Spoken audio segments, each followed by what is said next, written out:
أعوذ بالله من الشيطان الرجيم. إن الله لا يستحيي أن يضرب مثلا ما بعوضة فما فوقها فأما الذين آمنوا فيعلمون أنه الحق من ربهم وأما الذين كفروا فيقولون ماذا أراد الله بهذا مثلا يضل به كثيرا ويهدي به كثيرا وما يضل به إلا الفاسقين الذين ينقضون عهد الله من بعد ميثاقه ويقطعون ما أمر الله به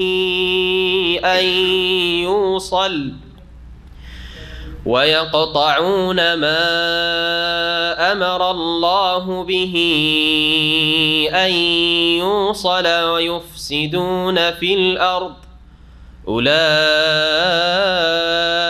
هم الخاسرون.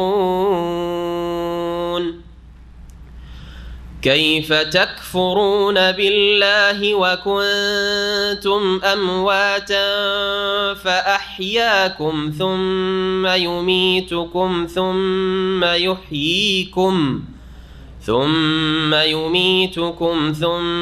يحييكم ثم إليه ترجعون.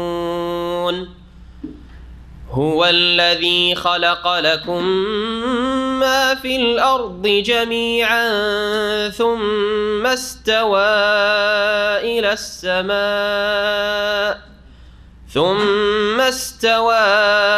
إلى السماء فسواهن 7 سماوات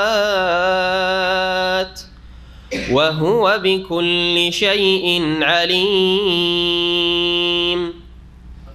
وإذ قال ربك للملائكة إني جاعل في الأرض خليفة قالوا أتجعل فيها من يفسد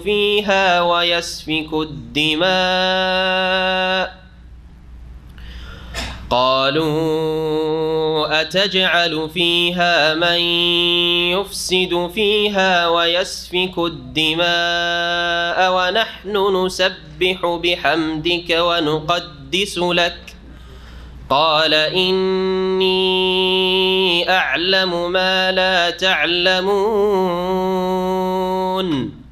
وعلم آدم الأسماء كلها ثم عرضهم على الملائكة فقال أنبئوني بأسماء هؤلاء إن كنتم صادقين.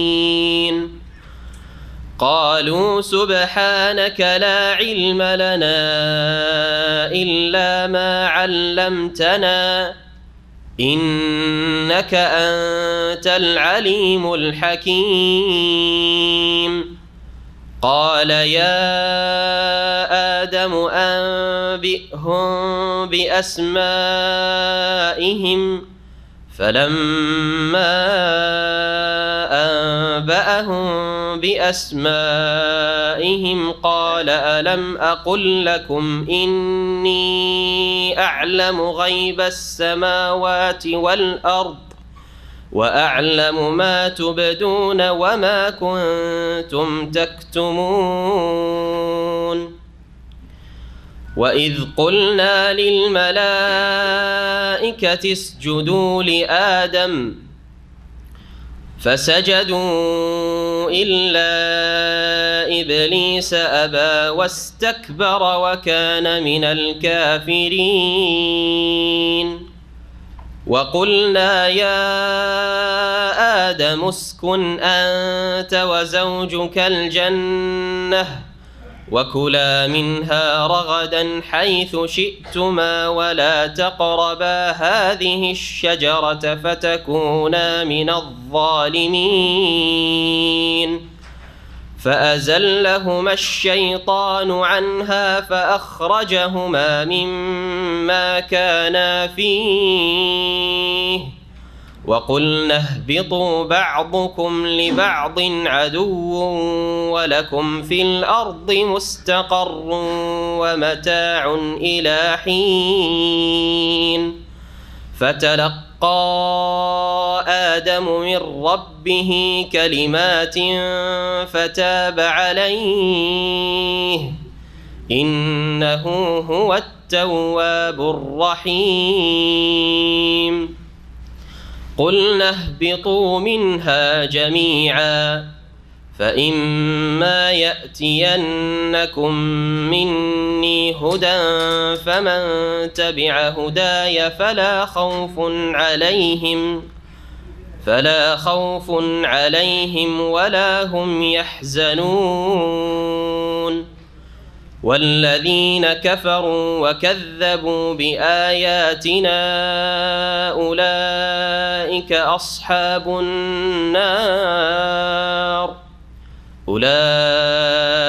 أصحاب النار هم فيها خالدون. السلام عليكم ورحمة الله وبركاته.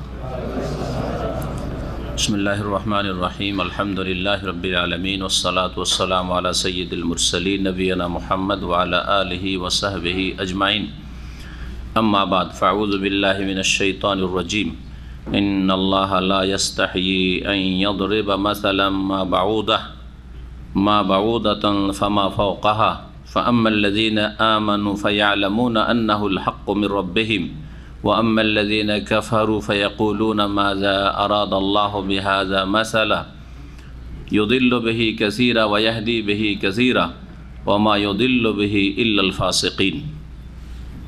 মহান আল্লাহর সমস্ত প্রশংসা যে আল্লাহ রাব্বুল আলামিন একক যার কোনো শরীক নেই, যিনি মানুষকে তার নাযিলকৃত বিধিবিধান কোরআনে কারীম তার আদেশ নিষেধ সুন্দর করে সুস্পষ্ট করে বোঝানোর জন্য বিভিন্ন দৃষ্টান্ত উদাহরণ পেশ করে থাকেন, ছোট হোক বড় হোক, যাতে করে মানুষরা এই উদাহরণগুলির মাধ্যমে উপমাগুলির মাধ্যমে ভালো করে বিষয়গুলি উপলব্ধি করতে পারে। প্রিয় নবী মুহাম্মদুর রাসূলুল্লাহ সাল্লাল্লাহু আলাইহি ওয়াসাল্লামের উপর সালাত ও সালাম বর্ষিত হোক, যিনিও মাঝে মধ্যেই এক্সাম্পল দিয়ে উদাহরণ দিয়ে মানুষকে বুঝিয়েছেন। সুতরাং এটি কোরআন সুন্নাহর তরিকা। আজকে আমাদের তাফসীর শুরু হবে সূরাতুল বাকারার ৩য় পর্ব আয়াত নম্বর ২৬ থেকে, যাতে রব্বুল আলামিন কোরআনে কারীমে বিভিন্ন যে উদাহরণগুলি পেশ করেছেন সে বিষয়টি নিয়ে আলোচনা করা হয়েছে। আমাদের আজকের তাফসীর আয়াত নম্বর ২৬ থেকে শুরু করার আগে গত ২ দিন যে তাফসীর হয়েছে তাতে বেশ কিছু গুরুত্বপূর্ণ বিষয় আরও বর্ণনা করা ভালো হবে কোরআনে কারীম এবং এই আয়াতগুলি বুঝার ক্ষেত্রে। ইমাম ইবনে কাসির রাহমাতুল্লাহ আলাইহি এবং অন্যান্য মুফাসসিরিনগণ উল্লেখ করেছেন, প্রথমখানে পেশ করে দিয়ে আর তারপরে তখন ইনশাআল্লাহ তাআলা আমরা আসল আয়াত দিয়ে তাফসীর শুরু করব। এর আগে আমরা আলোচনায় বলেছি যে সূরা বাকারা হচ্ছে কোরআনে কারীমের সর্বশেষ সূরা, তাই না? শেষ দিকে মদিনায় নাজিল মাদানী সূরা এবং সর্বশেষ আয়াত হচ্ছে সূরা বাকারার সুদের বিধানগুলি, আর সুদের বিধানের পরে একেবারে শেষ আয়াত হচ্ছে ওয়াত্তাকু ইয়াওমান তুরজাউনা ফীহি ইলাল্লাহ সুম্মা তুওয়াফা কুল্লু নাফসিন মা কাসাবাত ওয়া হুম লা ইউযলামুন। এই আয়াতটি কতদিন আগে নাজিল হয়েছে এই মর্মে সাহাবায়ে কেরাম থেকে বিভিন্ন মতগুলি রয়েছে। একটি মত উল্লেখ করেছি, আব্দুল্লাহ বিন আব্বাস রাদিয়াল্লাহু তাআলা আনহুমা থেকে বর্ণিত একাধিক মত তার ছাত্ররা বর্ণনা করেছেন। কেউ বলেছে ৮০-৮১ দিন আগে, কেউ বলেছেন মাত্র কয়েকদিন আগে, যেমন ৭ দিন আগে, ৯ দিন আগে। সুতরাং নিশ্চিত বলা যাবে না যে এতদিন আগে, তবে একেবারে শেষ আয়াত হচ্ছে কোরআনে কারীমের এই আয়াতটি। এটা এই জন্যই স্পষ্ট করলাম, কারণ একটি উক্তি হয়তো সেখানে উল্লেখ করেছি, অন্য উক্তি কারো নজরে পড়লে ভাববেন যে হয়তো এটা ভুল, কিন্তু তফসির, বিভিন্ন তফসির মিলিয়ে পড়লে দেখা যায় যে এই বিষয়গুলিতে দ্বিমত রয়েছে। আর এতে এমন কোনো আকীদার বিষয় নয়, যায় আসে না। শেষ দিকে নাযিল হয়েছে, সেটা মাত্র কয়েকদিন আগে হোক অথবা বেশ কিছুদিন আগে হোক, যদি ৮০-৮১ দিন আগে হয় তাহলে সেটা ছিল আরাফার দিন বা তারপরের দিন, এই দিনগুলি।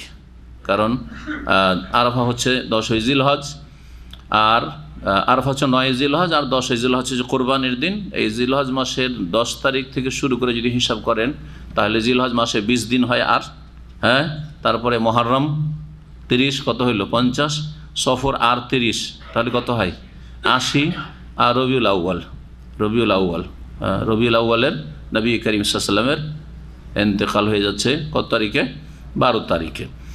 তো হ্যাঁ, ২৮১ নম্বর আয়াত। হ্যাঁ, তো এই সময়গুলিতে নাযিল হয়েছে। আর ইয়াউমা আকমালতু লাকুম, এই আয়াতটি নাযিল হয়েছে আরাফার ময়দানে। বাকি এই আয়াত এই শেষ দিকে, এই জিলহজ মাসে তাই নাযিল হয়েছে যদি বলা হয় ৮১ দিন আগে তাহলে। আর যদি বলা হয় যে মাত্র ৯ দিন আগে বা ৭ দিন আগে, তাহলে নবী করিম সাল্লাল্লাহু আলাইহি ওয়াসাল্লাম তখন রবিউল আউয়াল মাসে অসুস্থ হয়ে পড়েছিলেন। রবিউল আউয়াল মাসে কয়েকদিন যেতেই নবী সাল্লাল্লাহু আলাইহি ওয়াসাল্লাম অসুস্থ হয়ে গেলে সে অসুস্থ থেকে আর উঠতে পারেননি, ১-২ বার সালাতে নামাজে যাওয়া ছাড়া। আর একটি বিষয় হচ্ছে যে এই সূরা বাকারাতে মানুষকে কয় ভাগে ভাগ করা হয়েছে? হ্যাঁ, ৩ ভাগে। প্রথম বলা হয়েছে মুমিন, মুত্তাকি, আল্লাহ ভীরু মুমিনদের কথা, আর তারপরে বলা হয়েছে খাঁটি কাফেরদের কথা, ইন্নাল্লাযীনা কাফারু সাওয়াউন আলাইহিম আনজারতুম লাম তুনজিরহুম লা ইউমিনুন। তারপরে বলা হয়েছে মুনাফিকদের কথা, ১৩টি আয়াত, ৩ রকম। তো এই মুমিনদের আবার ভাগ আছে, কাফেরদের ভাগ আছে, আর মুনাফিকদের ভাগ আছে। এই ভাগগুলি জেনে নিলে সুবিধা হবে যে মুনাফিক সব একই স্তরের নয়, কাফের সবগুলি একই স্তরের নয়, আর মুমিনও একই স্তরের নয়। সূরা ওয়াকিয়াকে যদি আমরা সামনে রাখি, সূরা ওয়াকিয়া, তো সূরা ওয়াকিয়াতে মুমিন মুসলিমদেরকে 2 ভাগে ভাগ করা হয়েছে।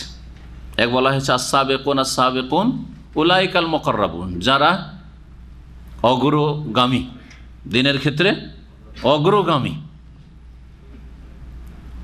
এরা হচ্ছে ফার্স্ট ক্লাস মুসলিম। জি, উলাইকাল মুকাররাবুন, এরা আল্লাহর নৈকট্য প্রাপ্ত, আল্লাহ বলেছেন।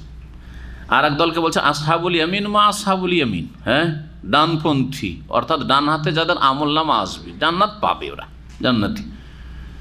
তবে কিছু হয়তো ঘাটতি থেকেছে, কিছু ঘাটতি মানে এই নয় যে একবারে ফরজ নামাজের ঘাটতি, হ্যাঁ, কিছু পাপ থেকেছে, গুনাহ থেকেছে এই ধরনের, অথবা তাদের পাপের পর তওবা করেছে কিন্তু সুন্নত মুস্তাহাব কাজে সেই রকম অগ্রগামী নয়, এরা আসহাবুল ইয়ামিন। তাহলে 2 ভাগে ভাগ করা হলো মুমিন মুসলিমদেরকে।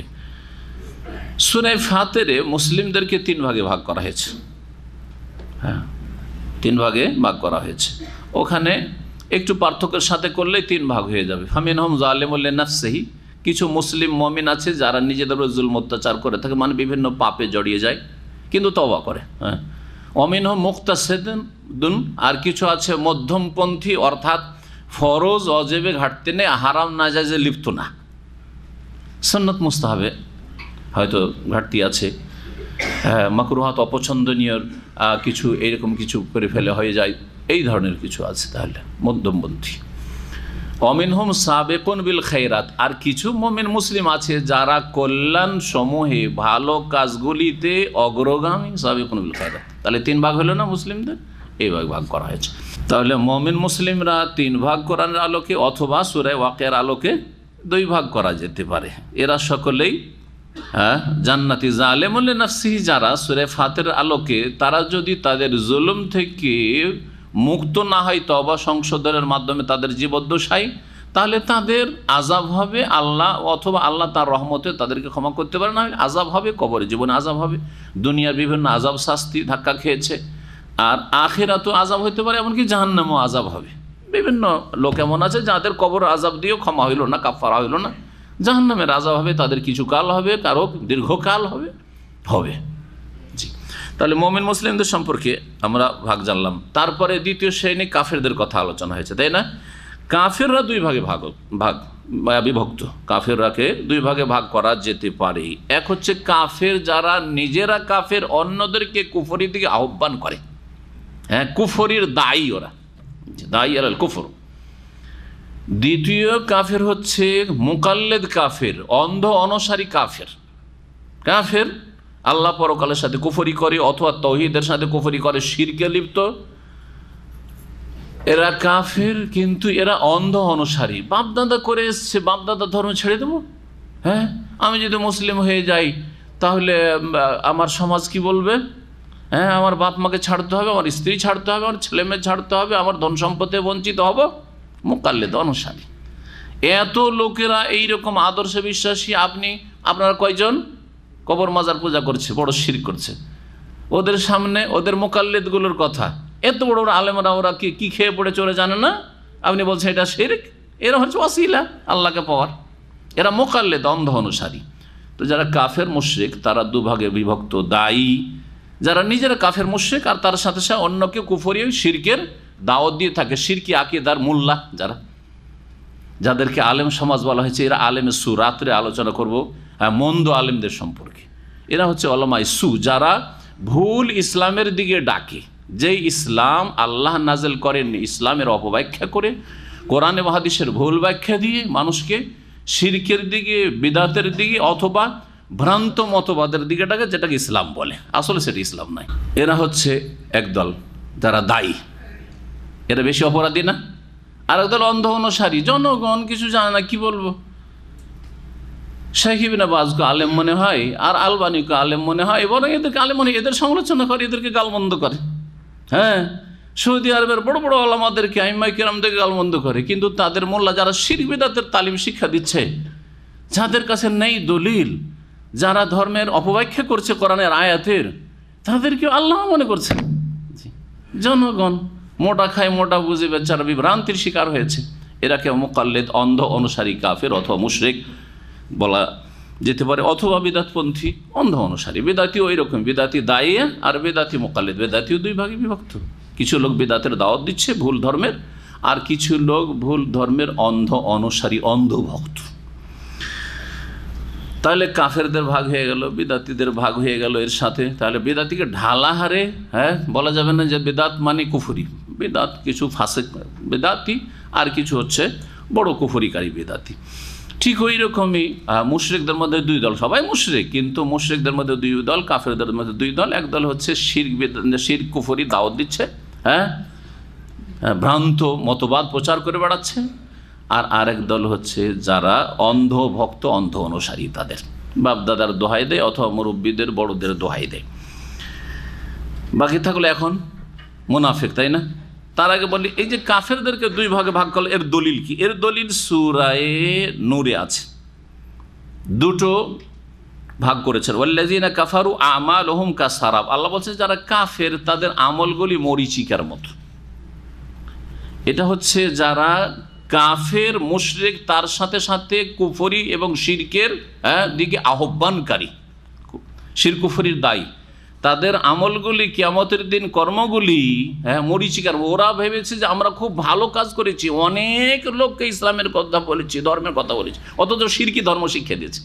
অনেক লোককে আমরা ধর্মকর্ম করতে বলেছি, ধর্মভীরু হতে বলেছি, কিন্তু সেই ধর্ম ছিল মানুষের তৈরি করা অথবা শিরকি ধর্ম, কুফরি ধর্ম, ভ্রান্ত ধর্ম।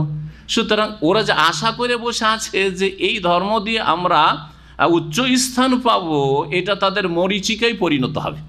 এবার বুঝতে পেরেছেন কেন আল্লাহ মরীচিকা বলেছেন তাদের আমলগুলিকে? মরীচিকা কাকে বলে? নদীর চরে চিকচিক করে বালি, তাকে বলে মরীচিকা। কেন? দেখে মনে হয় পানি একেবারে ফ্রেশ পানি, আর পিপাসিত মানুষ ছুটে যায় যে নদী একেবারে কাছে, ওই যে বালি চিকচিক করছে, মানে ওগুলোকে পানি মনে করছে এই তো 10 মিনিট হেঁটে গেলে, 5 মিনিট গেলেই পানি পাবো। কিন্তু পানি হয়তো সেই পদ্মার নদীর কিনারায় চর, আরও 2 ঘন্টা চলতে হবে, তারপর পানি আছে নাকি নদী শুকিয়ে আছে আল্লাহ বলে যাবে, তাই না? জি হ্যাঁ। তো কাফেরদের আমলগুলি, যারা দায়ী কাফের, দায়ী মুশরিক, শিরকের দাওয়াত দেয়, কুফরির দাওয়াত দেয়, তাদের আমলগুলি, কাজকর্মগুলি ধারণা করে বসে আছে আমরা খুব ভালো কাজ করেছি, খুব ভালো কাজ করে এসেছি, কিন্তু সেই দিন মরিচিকাই পরিণত হবে। মুকাল্লিদ কাফের, অন্ধভক্ত কাফের বা মুশরিক কারা, তাদের কথা আল্লাহ বর্ণনা করেছেন ওই আয়াতের আরেকটি আয়াত, আয়াত নম্বর 40। তাতে আল্লাহ বর্ণনা করেছেন আউকা যুলুমাতিন ফি বাহর, অথবা অন্ধকারের ওপর অন্ধকার, মানে গভীর অন্ধকার, ফি বাহরিন, সাগরে, ফি বাহরিন, গভীর সাগরে, ইয়াগশাহ মওজুন মিন ফাওকিহি মওজ, যার উপরে ঢেউর উপর ঢেউ, ঢেউর উপর এক, তো সাগরের অন্ধকার, রাতের অন্ধকার, তারপরে আবার ঢেউ, ঢেউয়ের অন্ধকার, মিন ফাওকিহি সাহাব, আর তারপরে আকাশ অন্ধকার, সূর্য দেখা যায় না, কোনো আলো নেই, গভীর মেঘমেলা, মেঘমালা, সাহাব, যুলুমাতুম বাযুহা ফাওকা বায, অন্ধকারের উপর অন্ধকার, অন্ধকারের উপর অন্ধকার, এদেরকে মুকাল্লিদ বলা হয়েছে, অন্ধ অনুসারী কাফির। তাই বলছেন ফাকাসামাল কুফার হাহুনা ইলা কিসমাইনি, আল্লামা ইমাম ইবনে কাসির রাহিমাহুল্লাহ বলছেন যে কাফেরদেরকে আল্লাহ এখানে ভাগ করেছেন দুই ভাগে, দাইয়াতুন ওয়া মুকাল্লিদুন। এক হচ্ছে কুফরি শিরকের দিকে আহ্বানকারী, আর এক হচ্ছে মুকাল্লিদ, অন্ধভক্ত, অন্ধ অনুসারী, যা মুরব্বীরা বলে, ব্রাহ্মণরা যা বলে তাই হিন্দুদের ধর্ম, পুরোহিতরা যারা বলে, চার্চের যারা পৃষ্ঠপোষক, যারা ধর্মগুরু খ্রিস্টানদের যা বলে, তাদের বাবারা তাই হচ্ছে তাদের ধর্মকর্ম। ধর্ম সম্পর্কে তাদের কোনো জ্ঞান নেই, আল্লাহ সম্পর্কে, পরকাল সম্পর্কে, সৃষ্টিকর্তা সম্পর্কে তাদের কোনো জ্ঞান নেই, আর তাদের বুঝা সোজার সময় নেই, পেট নিয়ে ব্যস্ত আছে। ওইসব নিজে চর্চা করবে না, নিজের জিভাই স্বাদ চাকে দেখবে না যে কোনটা সত্য, সৃষ্টিকর্তার নাজেলকৃত বিধান হইতে পারে। তারপরে ইমাম ইবনে কাসির রাহমাতুল্লাহ আলাইহি মুমিনদের ভাগ বলে দিয়েছে আগে, তাই না, সূরা ফাতির আলোকে আর সূরা ওয়াকিয়ার আলোকে। তাই বলছেন তারপরে ইমাম ইবনে কাসির রাহমাতুল্লাহ ফাতালাখাস মিন মাজমু হাযিহিল আয়াতিল কারিমাত, এই আয়াতে কারিমাগুলি দিয়ে সার কথা হচ্ছে আন্নাল মুমিনিনা সিনফানে, মুমিন হচ্ছে দুই ভাগে বিভক্ত, মুকাররাবুন ও আবরার, আবরার নাকি ইন্নাল আবরার লাফি নাই, আর মুকাররাবুন বা সাবিকুন, আস-সাবিকুন ওরাই মুকাররাবুন, আর হচ্ছে আবরার কারা, যারা আসহাবুল ইয়ামিন। ও আন্নাল কাফিরিনা সিনফান, কাফিররা দুই ভাগে বিভক্ত, দুআতুন ও মুকাল্লিদুন, দায়ী কাফের মুশরিক আর মুকাল্লিদ অন্ধভক্ত। ও আন্নাল মুনাফিকিনা আইযান সিনফানে, বাকি থেকেছে মুনাফিক দুই ভাগে বিভক্ত, মুনাফিক খালেস, খাঁটি মুনাফিক, অন্তরের কট্টর মুনাফিক, আল্লাহ, পরকাল, রসুল, কোরআন কিছুতে বিশ্বাস নেই, কিন্তু দুনিয়ার স্বার্থে তারা নিজের ইসলাম ইমানের কথা প্রকাশ করে বা করেছে, নবী সাল্লাল্লাহু আলাইহি ওয়াসাল্লামের জামানার মদিনার মুনাফিকরা যেমন। আর আরেক দল মুনাফিক হচ্ছে মুনাফিকুন ফিহি শুবাতুম মিন নিফাক, এমন মুনাফিক যাদের মধ্যে মুনাফিকি বদখাসলত রয়েছে, মুনাফিকি বদ চরিত্র রয়েছে। যেমন মুনাফিকি বদ চরিত্র হচ্ছে ইবাদত বন্দেগীর ক্ষেত্রে নামাজ সবচেয়ে ভারী কাজ, ওর কাছে 100 রিয়াল চেয়ে নেন, সাথে সাথে বের করে দিবে, যদি বলেন চল নামাজে যাই, যাও, তুমি যাও, ওকে যেতে পারে ভাই রাত 3টে 2টোর সময় ফজর আগে তোমাকে এয়ারপোর্ট আসতে, আমাকে রিসিভ করতে, আমি দেশ থেকে আসছি, কোনো অসুবিধা নেই। কিন্তু যদি বলেন যে ভাই ফজর 5টায় আপনাকে মসজিদে গিয়ে ফজরটা পড়ে আসতে হবে, বলছে এইটা অসম্ভব, ভাই মুশকিল, এটা মুনাফিক, এরা হচ্ছে মুনাফিক, মুনাফিকি চরিত্র। বিশেষ করে নামাজের ক্ষেত্রে হলে খাঁটি মুনাফিক হয়ে যাবে, যার স্বভাব এরকম কন্টিনিউ বা অধিকাংশ সময় ফজর নামাজ ভারী, আসর নামাজ ভারী, ঘুম হচ্ছে 1 নম্বর 2 নম্বর নামাজ, এরা খাঁটি মুনাফিক। এরা ওই মুনাফিকি খাসলত শুধু আছে এরকম কথা নাই। আর মুনাফিকি বদ খাসলত অনেকগুলি নবী সাল্লাল্লাহু আলাইহি ওয়াসাল্লাম বর্ণনা করেছেন বিভিন্ন হাদিস, তার মধ্যে একটা হচ্ছে কি করা, বলেন, ইজা হাদ্দাসা কাযাবা, কথা বললে মিথ্যা বলে, ওয়াইদা ওয়াদা, ওয়াদা করলে আখলাফা, ওয়াদা খেলাফি করে। ভাই 1 সপ্তাহের জন্য, ভাই আজকে টাকাটা দেন, 3 দিনের চেষ্টা করবো, না হলে 1 সপ্তাহ, 1 মাস, 2 মাস, 3 মাস, 6 মাস হয়ে যাচ্ছে, কোনো কথাই নেই, মুনাফিক চরিত্রের ভাই। জি। আর ওয়াইজা কি, ও তুমি না খানা, আমানত রাখেন, ওর কাছে খেয়ানত করে দিবে, আমানত দেন, খেয়ানত করে দিবে, টাকা পয়সার আমানত, কথার আমানত, কোন আর কিছুর আমানত, একটু দিয়ে খেয়ানত করে দিবে। আর ওয়াইদা খাসামা ফাজারা, আর আপনার সাথে তর্কে জড়াইলেই অকথ্য ভাষা। কোন একটা আকীদার বা কোন একটা মাসলায় যদি ইখতিলাফ থাকে তাহলে নিজের চেহারা তো ইসলাম কায়েম করেনি, সাফান সাফা, এই চেহারাখানে ইসলাম কায়েম করতে পারে না। এই অবস্থায় মরে গেলে কাপড় ওঠা ছাড়া ওকে চেনাই যাবে না যে মুসলিম কিনা। আর ফতোয়া দিচ্ছে কোন আলেম সম্পর্কে, সে কাফের, জালেম, দাজ্জাল, আল্লাহ লানত করব, মুফতি। কথা বোঝা গেছে? জি, যদি আপনার সাথে মতের ভিন্নতা থাকে তো আপনি মুফতি সেজে যাবেন, এই ফতোয়া দেওয়ার অধিকারটা আপনার কোথায়? এই লানত কি আপনার ফিরে যাবে না? এই কুফরি কি আপনারও ফিরে যাবে না? হ্যাঁ, এই বদ্দুয়া কি আপনারও ফিরে যাবে না? এই কাফের কি আপনি হবেন না? একটু ভয় আছে? নিজের এইটুকু চেহারাতে ইসলাম কায়েম করতে পারেন না, গোটা দেশে ইসলাম কায়েম করবে, একামতের দিন করবে। হ্যাঁ, জি হ্যাঁ, এরা অসৎ লোকেরা, নেফা, কপটতা, উদ্দেশ্য আর কিছু, ইসলামের দহে পড়ে অন্য কোথাও পৌঁছিতে চায় আসলে এরা, আর কিচ্ছু না। নিজে এইটুকু জায়গায় ইসলাম কায়েম করতে পারো না, নিজের নামাজের ক্ষেত্রে ইসলাম কায়েম করতে পারো না, নিজের আখলাক চরিত্রের ক্ষেত্রে ইসলাম কায়েম করতে পারো না, নিজের আকীদার ক্ষেত্রে ইসলাম কায়েম করতে পারো না। বলছে আকীদার আলোচনা, তৌহিদের আলোচনা, এগুলো নফল কাজ, এগুলো সব নফল। সৌদি আরবে যা খেদমত হচ্ছে দাওয়াতের, সব নফল কাজ। যে নিফাক, এগুলো কপটতা। তৌহিদ হচ্ছে নফল কাজ, আম্বিয়া রাসূলগণ সমস্ত তৌহিদ নিয়ে এসেছেন, সব নফল কাজ। ফরজ কাজ তারা বুঝে, আর কেউ বুঝলো না।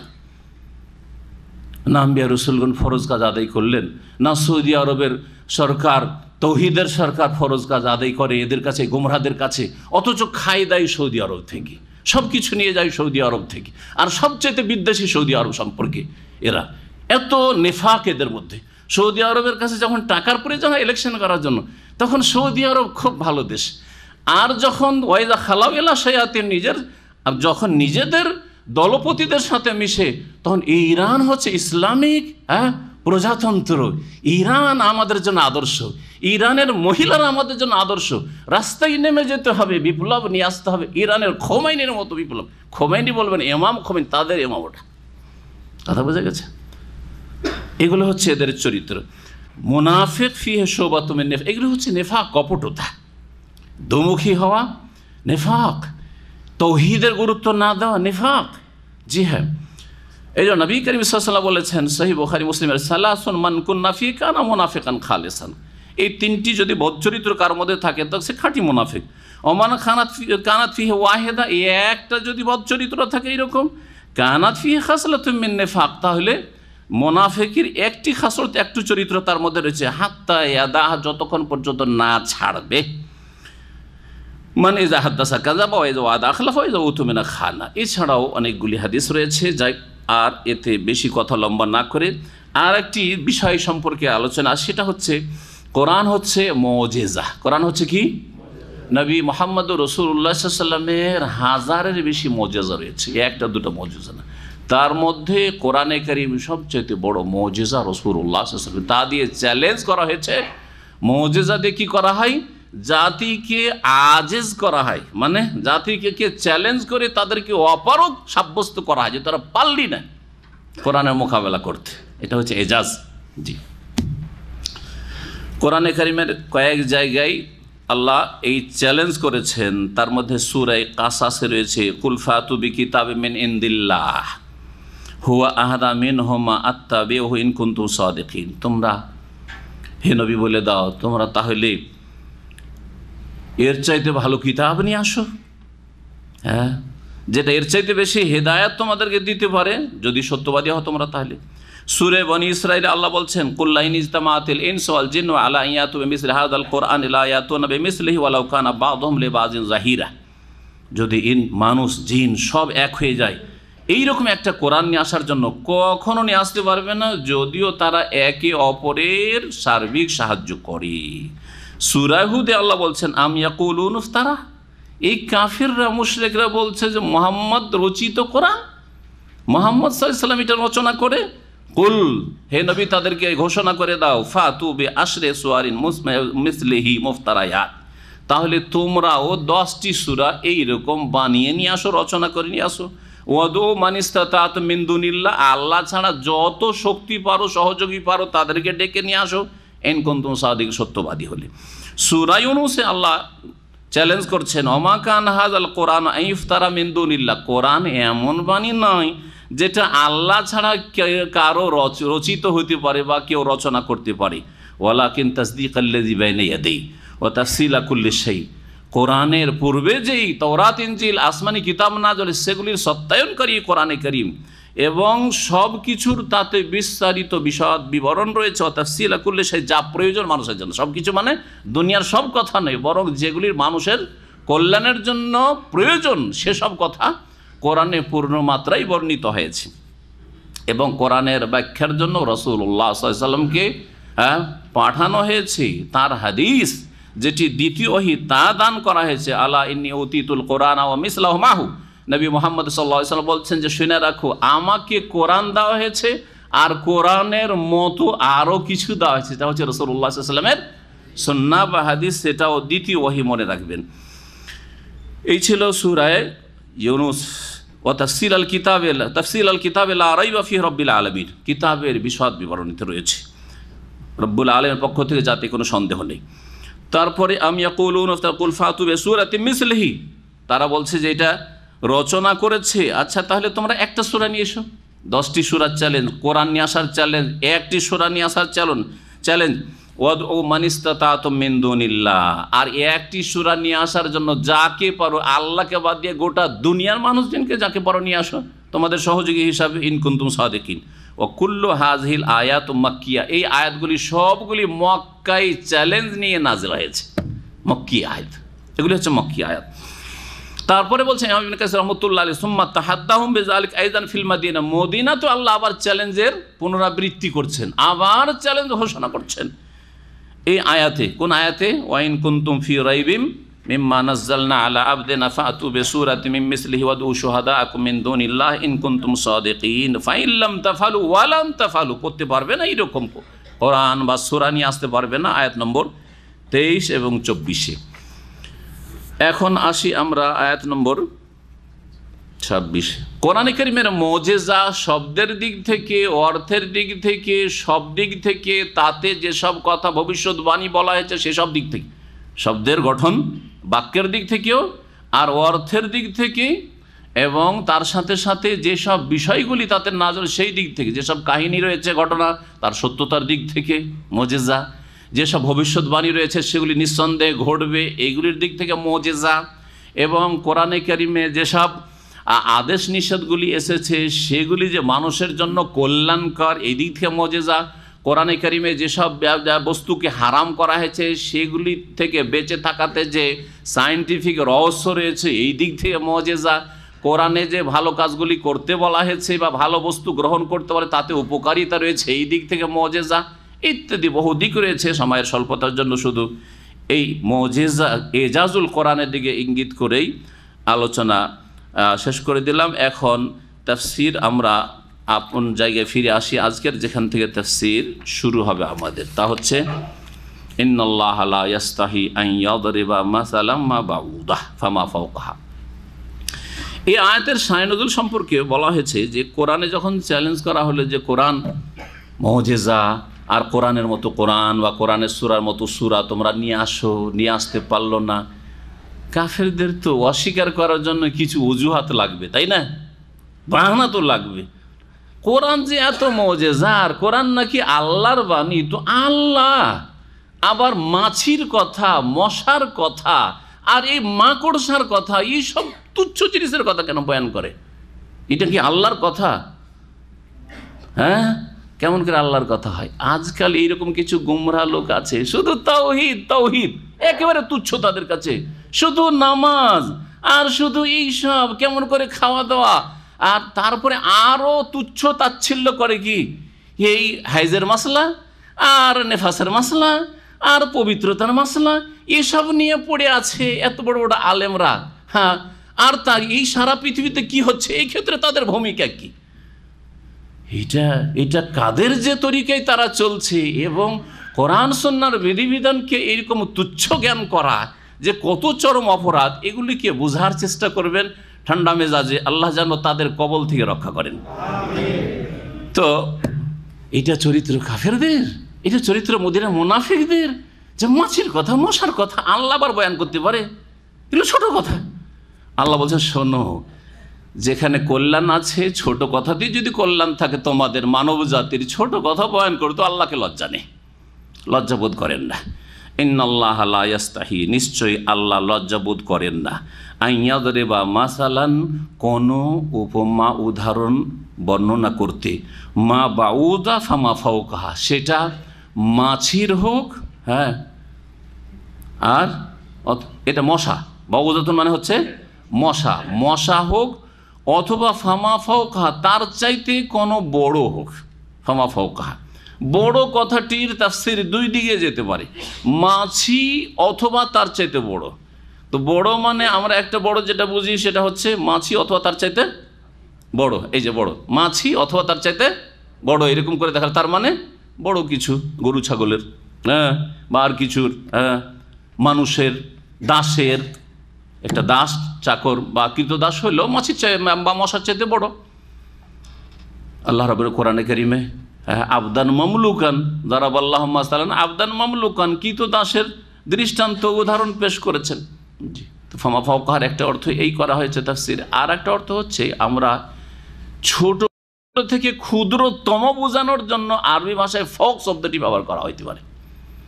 সুতরাং আল্লাহ এখানে বলতে চেয়েছেন যে দেখো, আল্লাহ মশার দৃষ্টান্ত বা উদাহরণ পেশ করতে লজ্জাবোধ করেন, এমনকি তার চাইতেও যদি কোনো ক্ষুদ্রতম কিছু হয় তারও বর্ণনা, তারও উদাহরণ বর্ণনা করতে আল্লাহ লজ্জাবোধ করে না। যেমন নবী করিম সাল্লাল্লাহু আলাইহি ওয়াসাল্লামের হাদিস রয়েছে, হাদিসটা আল্লাহর পক্ষ থেকে, মাছির ডানার উদাহরণ পেশ করেছেন কিনা নবী সাল্লাল্লাহু আলাইহি ওয়াসাল্লাম, দুনিয়াকে মাছির ডানার সাথে বা মশার ডানার সাথে কি করেছেন, মশার ডানার সাথে তুলনা করেছেন।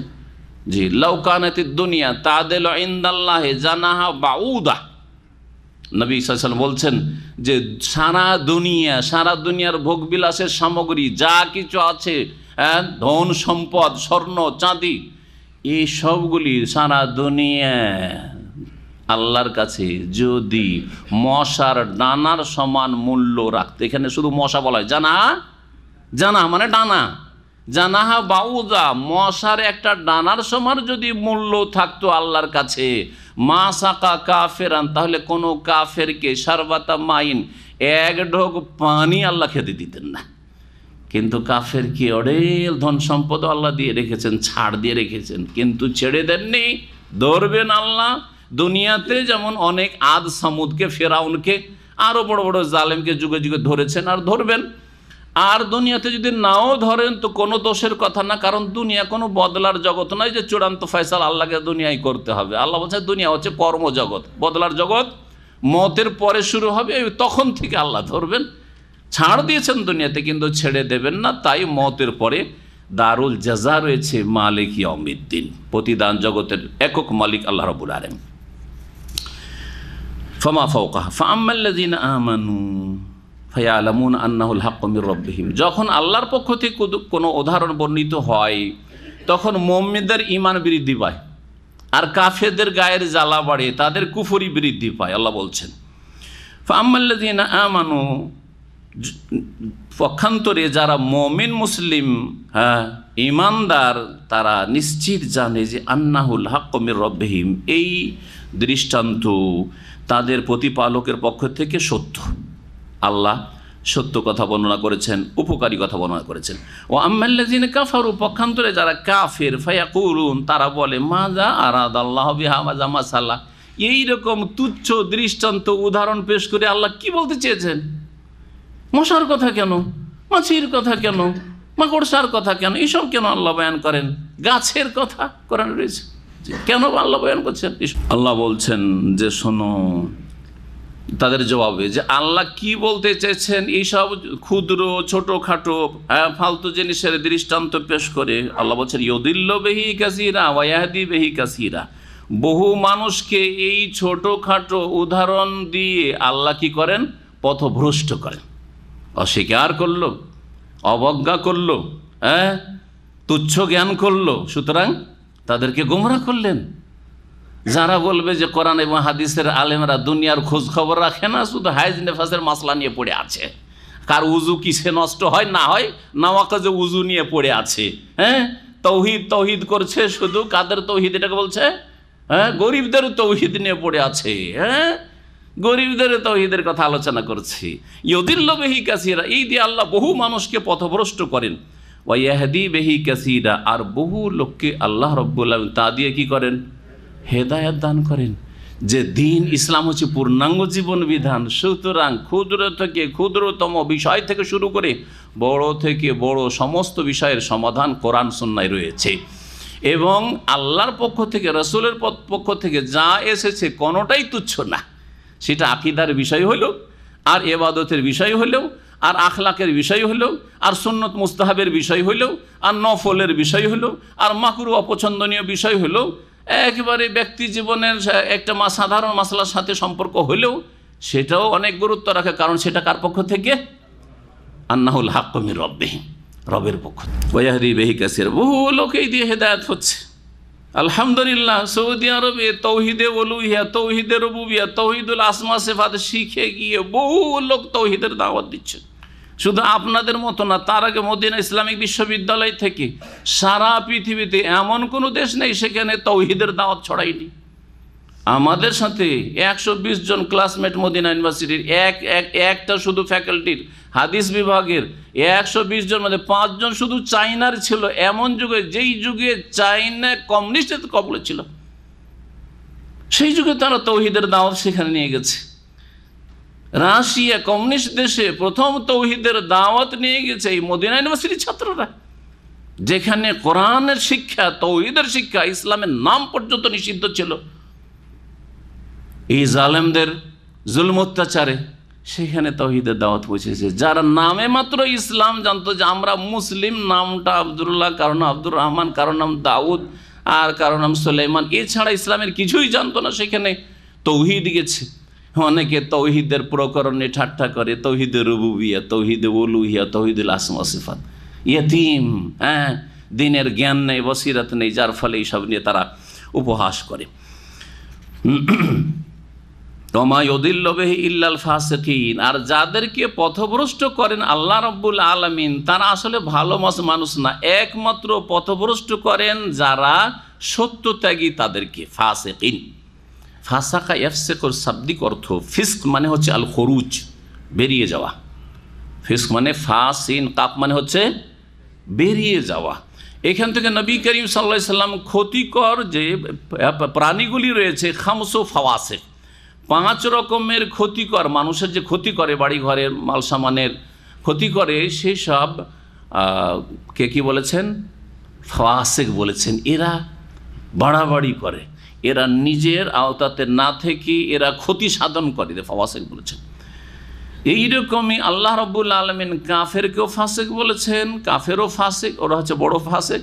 আর মুসলিম সমাজের যারা আংশিকভাবে ইসলাম থেকে বেরিয়ে আছে তারা হচ্ছে ফাসিক, বিরুদ্ধাচরণকারী, নাফরমান, তারা হচ্ছে ফাসিক। কারণ তারা আল্লাহ এবং রাসূলের পূর্ণ আনুগত্য থেকে আংশিকভাবে বেরিয়ে আছে। কেউ আকীদার ক্ষেত্রে বেরিয়ে আছে, পুরোপুরি আকীদায় তাওহীদ নষ্ট, তাহলে পুরো বেরিয়ে গেল। হ্যাঁ, ইবাদতের ক্ষেত্রে বেরিয়ে আছে, বড় গুনাহগার হয়ে আছে, হারামে লিপ্ত হয়ে বেরিয়ে আছে। জি, এইরকমই মেলা নাজায়েজে লিপ্ত আছে। সুতরাং তার মধ্যে যতটা পাপ আছে ততটা ফাসিকি আছে, যতটা ঘাটতি আছে ফরজ ওয়াজিবে ততটা ফাসিকি আছে।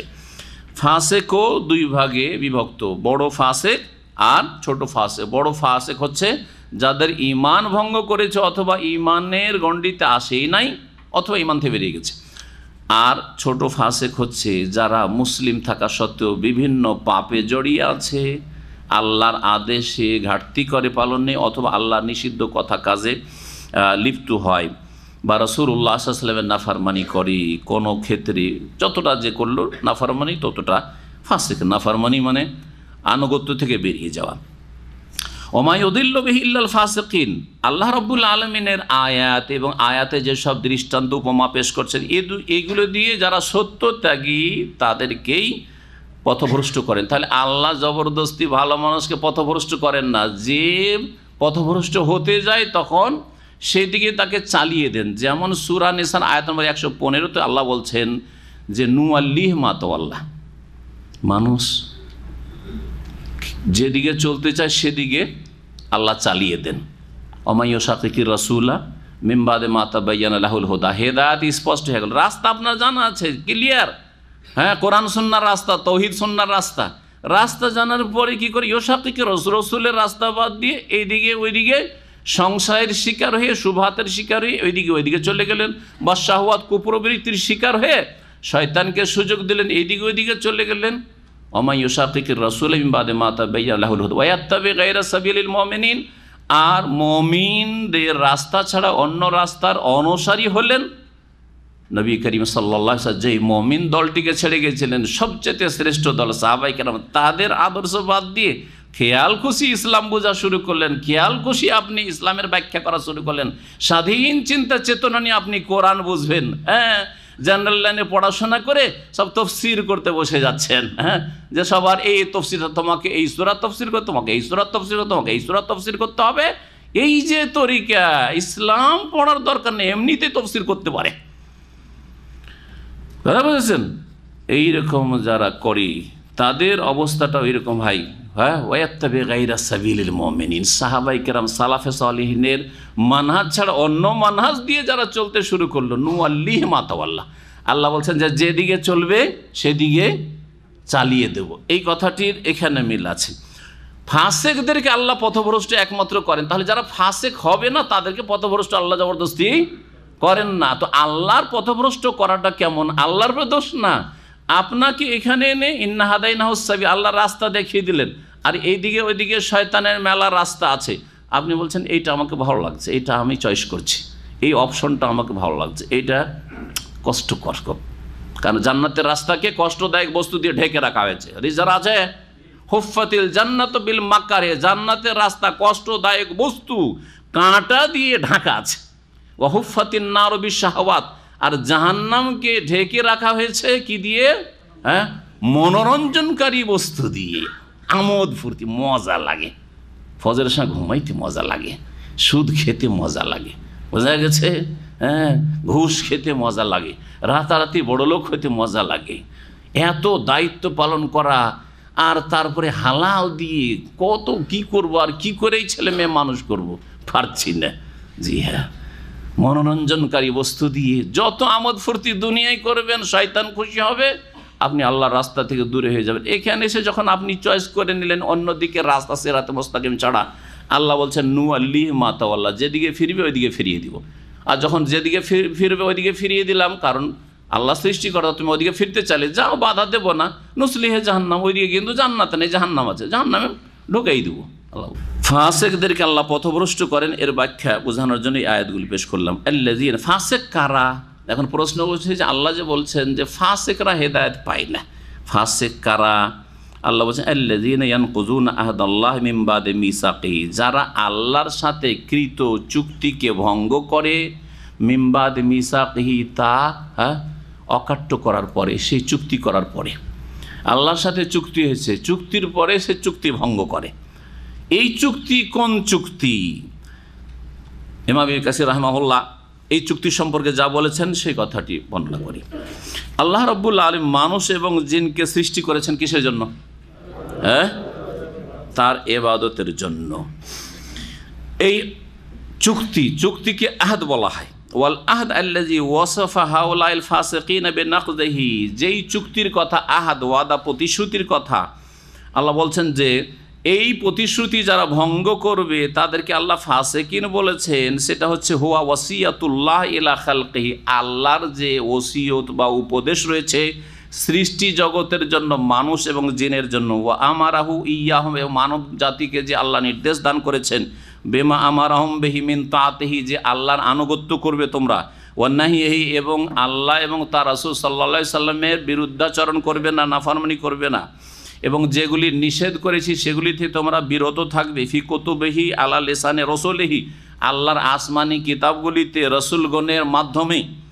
ওয়া নাকযিহিম যালিকা, আর এইগুলিকে ভঙ্গ করা, এই চুক্তি হয়ে গেল, তাহলে এটা ওসিয়ত আল্লাহর। আর চুক্তি ভঙ্গ করা হচ্ছে হুয়া তারকুহুমুল আমালা বিহি, আল্লাহর নাজিলকৃত বিধান মোতাবেক আমল না করা, সে অনুযায়ী জীবনযাপন না করা, সেটা হচ্ছে তাহলে আল্লাহর দিনকে পালন না করে হচ্ছে চুক্তি ভঙ্গ করা। পুরোপুরি দিন পালন করে না তাহলে বড় ফাসেক, আর আংশিক দিন পালন করে না তাহলে হচ্ছে ফাসেক আসগার, ছোট ফাসেক। কেউ কেউ বলেছেন যে এই চুক্তি হচ্ছে তাওরাত ইনজিল আগের কিতাবগুলিতে নবী মুহাম্মদ রাসূলুল্লাহ সাল্লাল্লাহু আলাইহি ওয়াসাল্লাম সম্পর্কে যে ভবিষ্যৎবাণী রয়েছে, এবং সমস্ত নবীরা নিজ নিজ উম্মতকে বলেছেন দেখো শেষ নবী একজন আসবেন, যখন শেষ নবী চলে আসবেন তখন তাকে কিন্তু সবাইকে মানতে হবে, তোমরা তোমাদের ছেলে মেয়ে আগামী প্রজন্মকে সবাইকে ওসিয়ত করে রাখিও যে শেষ নবী মুহাম্মদ সাল্লাল্লাহু আলাইহি ওয়াসাল্লাম যখন আসবেন তাকে মেনে নিও, জি তাকে মেনে নিও। এই কথাগুলি তাওরাত ইনজিলে আছে। এই তাওরাত ইনজিল আর আসমানি কিতাবগুলি থেকে বেদেও গেছে, বেদে গেছে মোহাম্মদের নাম নারাশান শাহ, নারাশান শাহ মানে মোহাম্মদ, নারাশান শাহ মানে আহমদ। কিন্তু হিন্দু ব্রাহ্মণরা হয় সেখানে অপব্যাখ্যা করে দেন, না এটা মোহাম্মদের ওপর ফিট হয় না, এটা কলকি অবতার যেটা সেটা অন্য কেউ, এইভাবে অস্বীকার। আর না হলে যদি বুঝাও নেই তারপরে দেখে যে আমাদের তো এই গদি চলে যাবে, ধর্মীয় গদি যেটা রয়েছে, অথবা আমি কোণঠাসা হয়ে যাব, আমি তো বাঁচতে পারবো। যেমন অনেক এইরকম প্রভাবশালী লোকেরা দুনিয়ার লোভে তারা দিনকে সত্য বোঝার পরে মানতে পারেনি, যেমন রোমান রাজা কাইসার, সে মানেনি। ও তোমাদের পরীক্ষা করেছিলাম, যখন হইচই দেখলো তখন বলে না না না তোমাদের পরীক্ষা করেছিলাম, আসলে মোহাম্মদের প্রশংসা করিনি। তার আগে কি বলেছিল চিঠি পাওয়ার পরে, আমি যদি নবীর কাছে থাকতাম তাহলে তার দুটো পা আমি ধুয়ে দিতাম এবং তার হাতে হাত দিয়ে আমি তার প্রতি বিশ্বাস স্থাপন করতাম। মানুষ যখন হইচই দরবারে শুরু করে দিল, দেখতে আমার তো জানও বাঁচবে না, মেরে দিবে। জান বাঁচাইতে হবে, মান বাঁচাইতে হবে, রাজত্ব বাঁচাইতে হবে, এক নম্বরে হয়ে গেল রাজত্ব। তখন আল্লাহ রাব্বুল এই রাজত্ব কয়েক বছর তো রাখলেন, উমর রাদিয়াল্লাহু তাআলা জামানায় তাদের কাছ থেকে ছিনিয়ে নিয়ে মুসলিমদেরকে দিয়ে দিলেন। বলছিলাম আল্লাহর চুক্তির কথা, যে আল্লাহর চুক্তিটা কি। কেউ কেউ বলেছে আল্লাহর চুক্তি মানে আদম আলাইহিস সালামকে সৃষ্টি করার পরে আদমের পিঠ থেকে সমস্ত আওলাদের আত্মাকে আল্লাহ গ্রহণ করলেন তার হাতে, সহিহ বুখারীতে হাদিস রয়েছে। ওয়াশহাদাহুম আলা আনফুসিহিম, কোরআনে কারিমে রয়েছে, তাদের কাছ থেকে সাক্ষী নিলেন, আলাস্তু বিরাব্বিকুম, আমি কি তোমাদের রব না? একে আহাদ বলা হয়েছে। এই চুক্তি যারা ভঙ্গ করবে, অর্থাৎ রবকে যারা রব মানল না, রবের যারা আদেশ নিষেধ পালন করলো না, অথচ আল্লাহকে বলেছে বালা, হ্যাঁ আল্লাহ তুমি আমাদের রব। ফাসেকদের একটি দোষ পেলেন যে তারা চুক্তি ভঙ্গকারী। দ্বিতীয় হচ্ছে ওয়াক্তাউনা মা আমার আল্লাহ বিহি আন ইউসালা, আর যা আল্লাহ মিলাতে বলেছেন, যেই সম্পর্ক আল্লাহ মিলাতে বলেছেন, স্থাপন করতে বলেছে, সেই সম্পর্ককে তারা ছিন্ন করে। আল্লাহ কোন সম্পর্ককে স্থাপন করতে বলেছেন? সেটা হচ্ছে এক নম্বর হচ্ছে আত্মীয়তার সম্পর্ক, সিলাতুল আরহাম, বাপ মায়ের সাথে ছেলে মেয়ের সম্পর্ক যেন ছিন্ন না হয়। যতই কিছু হয়ে যাক না কেন, বাপ মায়ের আপনার সাথে অবিচার হইতে পারে, কিন্তু তাদের সাথে সম্পর্ক ছিন্ন না, চলবে না। ছেলে মেয়েদের সাথে সম্পর্ক ছিন্ন, একেবারে কুফরি যদি না হয় সম্পর্ক ছিন্ন না। আর কুফরি যদি বাপ মায়ের পক্ষ থেকে, তারপরও তাদের সাথে সদ্ব্যবহার করতে হবে এই নির্দেশ, যেহেতু তারা আপনার অস্তিত্বে আসার মাধ্যম। আল্লাহ সৃষ্টিকর্তা এবং আপনার অস্তিত্বে আসার মাধ্যম হচ্ছে মাতা পিতা। সুতরাং বাপ মা যদি কাফের হয়, মুশরিকও হয়, যদি কবর মাজারপন্থী হয়, আর গোমরা পথভ্রষ্ট হয়, বেনামাজি হয়, তবুও তাদের সাথে কী করতে হবে? দুনিয়ার ক্ষেত্রে পার্থিব জগতে সদ্ব্যবহার করতে হবে। ওয়াসাহেব হুমা ফিদ দুনিয়া মারুফা, সূরা লোকমান আল্লাহ বলেছেন। এইরকম আত্মীয় স্বজন, ভাই বোন, তারপরে ভাই বোনদের সাথে দুনিয়ার কোনো স্বার্থে আঘাত লাগার কারণে সম্পর্ক ছিন্ন না। আল্লাহ মিলাতে বলেছেন, স্থাপন করতে বলেছে, তুমি স্থাপন রাখবে, স্থাপিত রাখবে।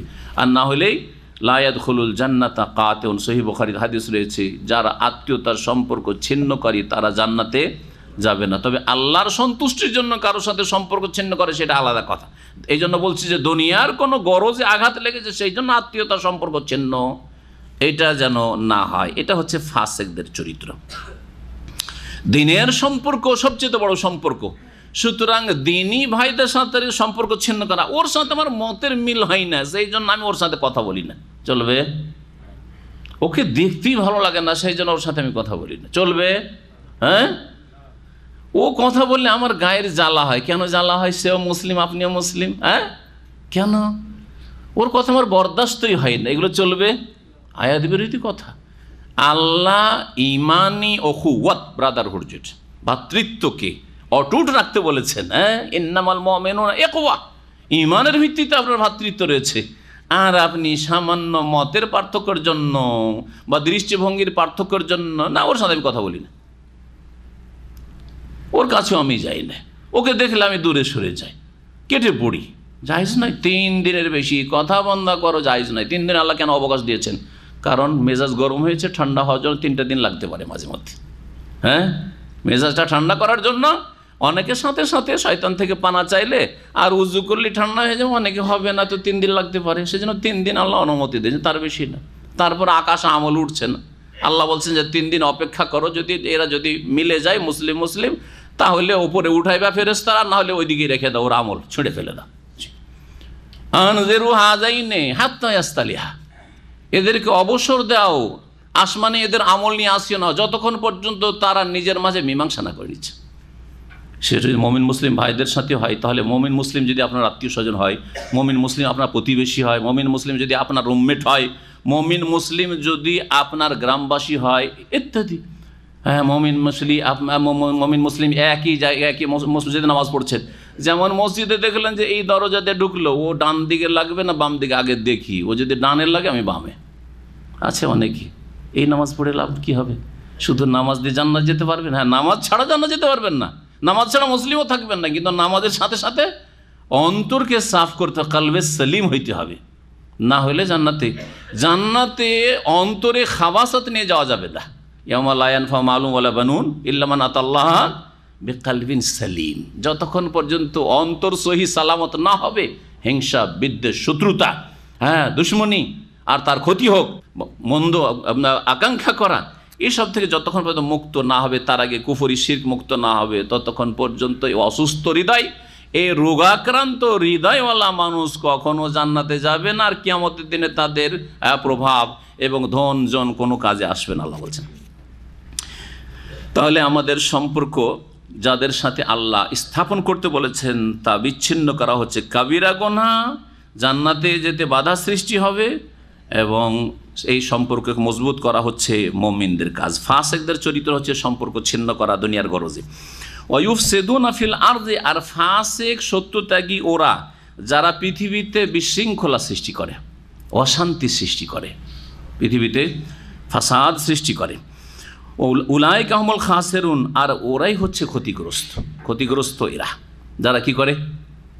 1 নম্বর কথা ফাসিক কারা? ফাসিকদের 3টি দোষ এখানে তুলে ধরেছেন। এছাড়াও ফাসিকদের যেসব যত খারাপ মন্দ দোষ হতে পারে, গুণ হতে পারে, সেগুলি তাদের মধ্যে থাকবে। আর যত বেশি যার মধ্যে মন্দগুলি রয়েছে, তত বড় সে ফাসিক।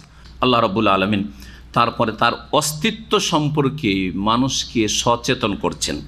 কাইফা তাকফুরুনা বিল্লাহ, হে মানুষ, আশ্চর্য লাগে কেমনভাবে তোমরা আল্লাহর সাথে কুফরি করছো, আল্লাহর অস্তিত্বকে অস্বীকার করছো, অথবা আল্লাহর একত্ব তৌহিদকে অস্বীকার করছো, তোমরা শিরকি জীবনযাপন করছো। ওয়াকুনতুম আমওয়াতান, তোমরা মৃত ছিলে, প্রাণহীন ছিলে। আমওয়াতান, হ্যাঁ, মাইয়েতের বহু বচন হচ্ছে, জমা হচ্ছে আমওয়াত। মাইয়েত একজন মৃত, আর আমওয়াত মানে মৃত লোকেরা। তোমরা কি ছিলে? প্রাণহীন ছিলে। তোমরা প্রাণহীন ছিলে মানে অস্তিত্বহীন ছিলে। এই প্রথম আমওয়াত মানে হচ্ছে অস্তিত্বহীন ছিলে। কোন স্তরটাকে বোঝানো হয়েছে? মায়ের পেট থেকে পৃথিবীতে আসার আগের যুগটাকে বোঝানো হয়েছে। আপনার জন্ম হয়েছে ধরেন 1980 সালে। 1980 সালের আগে যখন আপনার জন্ম হয়নি, অথবা পৃথিবীতে ভূমিষ্ঠ হননি, তার আগে আপনার অস্তিত্ব ছিল? আমার ছিল না? কারো ছিল না। জন্মের আগে আপনার আমার কারো অস্তিত্ব ছিল না। হাল আতা আলাল ইনসান হিনুম মিনাদ দাহর লাম ইয়াকুন শাইআম মাযকুরা, সূরা দাহরের প্রথম আয়াত। এমন একটা যুগ কি প্রতিটি মানুষের ওপর আসেনি যে লাম ইয়াকুন শাইআম মাযকুরা, সেখানে তার কোনো উল্লেখযোগ্য নাম পর্যন্ত, গন্ধ পর্যন্ত পৃথিবীতে ছিল না। এই নামে কোনো লোক ছিল? তার অস্তিত্ব ছিল না। তোমরা ছিলে প্রাণহীন, অস্তিত্বহীন। আমওয়াতান ফাহিয়াকুম, তোমাদেরকে আল্লাহ প্রাণ দান করলেন, জীবিত করলেন, তার মানে মায়ের পেট থেকে পৃথিবীতে হায়াত দিয়ে পাঠালেন। এটা হচ্ছে পার্থিব হায়াত, দুনিয়ার জগৎকে বোঝানো হয়েছে। সুম্মা ইউমীতুকুম, অতঃপর তোমাদেরকে মৃত্যু দান করবেন, অর্থাৎ তোমাদের মৃত্যু ঘটাবেন, তোমাদের মৃত্যু ঘটাবেন। সুম্মা ইউমীতুকুম, এটা মত হচ্ছে দুনিয়ার হায়াত থেকে মত। সুম্মা ইউহয়িকুম, এই মত হয়ে গেল মানে এক্সপায়ার, শেষ। এক্সপায়ার মানে শেষ। আজকাল বলা হচ্ছে অমুক এক্সপায়ার করেছে, আজকাল ভদ্রলোকেরা ইংলিশ বলতে শিখেছে। এটা যদি এই ধারণা নিয়ে বলে, প্রথম কথা শব্দটি হচ্ছে কুফরিয়া কথা। হ্যাঁ, এক্সপায়ার নয়, মানুষ এই এক জগৎ থেকে আর এক জগতে কী করেছে, স্থানান্তরিত হয়েছে, যেটাকে ইন্তেকাল বলা যেত। ইন্তেকাল মানে জায়গা চেঞ্জ করা, ইন্তেকাল মানে জায়গা চেঞ্জ করা। আপনি এই মহল্লায় বাস করতেন, এই বাসায় থাকে আর বাসায় গেছেন, এটাকে আরবিতে যখন বলবেন হাজার রাজুল ইন্তাকালা মিন মাকান হাজা এলা মাকান কিজা, ইন্তাকালা মিনা দাম্মাম এলা মক্কা। হ্যাঁ, দাম্মাম থেকে মক্কায় ইন্তেকাল করেছে। আজকাল যদি বাংলায় বলা হয় যে অমুক ইন্তেকাল করেছে, ভাই দাম্মাম থেকে মক্কা গেছে, একটা লোক বলছে অমুক ইন্তেকাল করেছে, ইন্না লিল্লাহি ওয়া ইন্না ইলাইহি রাজিউন, ঠিক না? তো ইন্তেকাল মানে জায়গা পরিবর্তন করা, জায়গা পরিবর্তন করা। মানুষের মতকে ইন্তেকাল বলা হয় এই জন্য যে দুনিয়া জায়গা থেকে আখিরাতের জায়গায় চলে গেছে, আর দুনিয়ার জায়গাতে নেই কোথাও। জি, জমিনের ওপরে, জমিনের নিচে চলে গেছে, ওখান থেকে তার রুহ যেখানে যাওয়ার চলে গেছে, মতের সাথে সাথে রুহ চলে গেছে। এই লিনে অথবা সি এক্সপায়ার শব্দটি আপত্তিকর, কিন্তু যদি এই ধারণা নিয়ে বলে যে এক্সপায়ার মানে মতের পরে আর কিছু নেই, দুনিয়াটাই সব কিছু, আর মতের পরে আর কিছু না, ভালো লোকের জন্য নিয়ামত, না মন্দ মানুষের জন্য, খারাপ মানুষের জন্য হ্যাঁ আযাব শাস্তি, কোনো কিছু নেই, হিসাব নেই, যাজা নেই, সাজা নেই, জান্নাত নেই, জাহান্নাম নেই, পরকাল নেই, পুনরুত্থান নেই, এইরকম যদি ধারণা নিয়ে বলে অমুক এক্সপায়ার করেছে, তাহলে সে মুসলিম নয়, সে কাফের, ঠিক কিনা? এটা কাফেরদের কথা, মুসলিম এর কথা কখনো বিশ্বাস করতে। আল্লাহ বলছেন যে সুম্মা ইউহয়িকুম, অতঃপর এই কি করবেন, মতের পরে থাকলে তোমরা বারজাখী জীবনে যতদিন আল্লাহ চাইলেন থাকলে, তারপরে কিয়ামত হইল, হ্যাঁ হাসর মাঠ বিচার দিবস বসলো, তোমাদেরকে আল্লাহ কবর থেকে জীবিত করে উঠাবেন। সোম্মায়, তারপরে এই প্রাণের পরে সোম্মা এলেই তুরজাউন, তারপরে পালাতে পারবে না, ওই আল্লাহর কাছে ফিরে যেতে হবে, অতঃপর আল্লাহর কাছে প্রত্যাবর্তিত হবে, তুরজাউন। সুতরাং সেখানে ফিরে গিয়ে যে অবস্থাটা হবে সেটা কোরআন সুন্নাহর আলোকে, ওহীর আলোকে জানুন এবং তার জন্য প্রস্তুতি নেন। এটা হচ্ছে জ্ঞানী মুসলিমের পরিচয়। তারপরে মহান আল্লাহ বলছেন হুয়াল্লাযী খালাকা লাকুম মা ফিল আরদি জামিআ, আল্লাহ সেই সত্তা যিনি হে মানুষ তোমাদের জন্য পৃথিবীতে যা কিছু রয়েছে সব কিছু তোমাদের জন্যই সৃষ্টি করেছেন। হুয়াল্লাযী খালাকা লাকুম, আল্লাহ সেই সত্তা যিনি সৃষ্টি করেছেন পৃথিবীতে যা কিছু রয়েছে তোমাদের সকলের জন্য। খালাকা লাকুম জামিআন, লাকুমের তাকিদ হচ্ছে জামিআ, তোমাদের সকল মানুষের জন্য পৃথিবীতে যা কিছু সৃষ্টি হয়েছে তোমাদের স্বার্থে আল্লাহ সৃষ্টি করেছেন। আমরা বাদ দিয়ে আল্লাহর জমিনে যত কিছু রয়েছে, হ্যাঁ তা কোনো প্রাণী হোক, হ্যাঁ পশু পাখি হোক, কীট পতঙ্গ হোক, অথবা উদ্ভিদ গাছপালাই হোক, অথবা কি হোক কোনো পদার্থই হোক, সমস্ত কিছু আল্লাহ কার জন্য সৃষ্টি করেছেন? লাকুম, হে মানব জাতি তোমাদের জন্য সৃষ্টি করেছেন। এগুলিতে আমাদের জন্য উপকারিতা রয়েছে। এই আয়াত থেকে ফোকাহায়ে কেরামরা ইস্তেমবাত করেছেন যে খাদ্যর ক্ষেত্রে আর পানীয়র ক্ষেত্রে কি খাওয়া জায়েজ আর কি খাওয়া জায়েজ নয়, কি পান করা জায়েজ, কি পান করা জায়েজ নয়। এই ক্ষেত্রে আসল হচ্ছে নিষেধ না আসল হচ্ছে জায়েজ? আসল হচ্ছে জায়েজ। কারণ আল্লাহ বলছেন যে পৃথিবীতে যা কিছু আছে কার জন্য সৃষ্টি করা হয়েছে? আমাদের জন্য, আমাদের ভোগের জন্য, আমাদের ব্যবহারের জন্য। সুতরাং আসল হচ্ছে যে পৃথিবীতে ভূপৃষ্ঠে যা কিছু আছে তা জায়েজ, যা হচ্ছে জায়েজ। কোনটা জায়েজ নাই? যেখানে আল্লাহ বলছেন এইটা তোমাদের জন্য জায়েজ নয়, হে পুরুষরা তোমাদের জন্য স্বর্ণ অলংকার জায়েজ নয়, হে পুরুষ মহিলা তোমাদের স্বর্ণের পাত্র জায়েজ নয়, বুঝা গেছে না? চাঁদি জায়েজ নয়, হে মানুষ পুরুষরা তোমাদের জন্য রেশমের কাপড় জায়েজ নয়, ঠিক আছে না? পৃথিবীতে তো রেশমের কাপড় মহিলার জন্য জায়েজ, পুরুষের রেশম জায়েজ নয়, ঠিক না? স্বর্ণ মহিলাদের জন্য অলংকার হিসাবে জায়েজ, কিন্তু পুরুষের জন্য জায়েজ নয়। জি, পুরুষের জন্য শুধু একটা আংটি, তাও চাঁদির স্বর্ণের নয়। আমাদের একটা বেদাতি কথা আছে, ছোটোকালে ফতোয়া শুনেছিলাম মূর্খদের কাছ থেকে, রাহু মুসলিম, কোন একজন মুসলিম বর্ণনা করেছে, বুঝছেন না। আমাদের বহু মুসলিম বিদাতে আকীদা রাখে যে পুরুষদের জন্য একটা স্বর্ণের আংটি চলবে। ফতোয়া শুনেছেন না শোনেননি? কেন চলবে? বলছে আমার এক মামা ওই রকম বিয়ে করেছে, দেখি স্বর্ণের আংটি। তখন আমি মাত্র দুসরি তিসরি জামাতে মিশকাত পড়ি না, বলগোল মারা বা মিশকাত এরকম এতে আছি। বলছে মামা, ছোটো মামা, আমি খুব ছোটো, 13-14 বছর বয়স। বলছে মামা এই তো স্বর্ণের আংটি, স্বর্ণ তো জায়েজ না পুরুষদের জন্য। বলছে মামা তুমি জানো না আমি যদি বাইরে গিয়ে মরে যাই তো আমার কাফন টাফন কী দিয়ে হবে? ওই তখন এই কথা শুনেছিলাম, এই যে জাহেলদের ফতোয়া। যদি এই ফতোয়া যদি থাকে তাহলে হারাম কাজ করছে, এমন হারাম যেই ব্যক্তি স্বর্ণ ব্যবহার করবে সেই ব্যক্তি জান্নাতের স্বর্ণের নিয়ামত থেকে বঞ্চিত হবে। তার দুটি অর্থ এই হাদিসের, জান্নাতে যাবে না, হ্যাঁ, এই শুধু এই পাপ থাকে তাহলে কিছু কাল, দীর্ঘকাল, তারপরে যাবে হয়তো জাহান্নামে যেতে হবে এই কবিরা গুনার কারণে। আর না হলে জান্নাতে যদি যায়ও তো আল্লাহ বলে তোকে স্বর্ণ দেবো না, কারণ স্বর্ণ তো দুনিয়াতে যখন ভোগ করে নিয়েছিস, মাল্লাবেসাল হারিরা ফিদ দুনিয়া লাম ইয়ালবাসা ফিল আখিরা। নবী সাল্লাল্লাহু আলাইহি ওয়াসাল্লাম বলছেন কেউ যদি রেশম, পুরুষ হয়ে রেশম, দুনিয়াতে রেশমের কাপড় পরে, তাহলে আখিরাতে জান্নাত গেলেও রেশমের কাপড় থেকে আল্লাহ বঞ্চিত রাখবেন।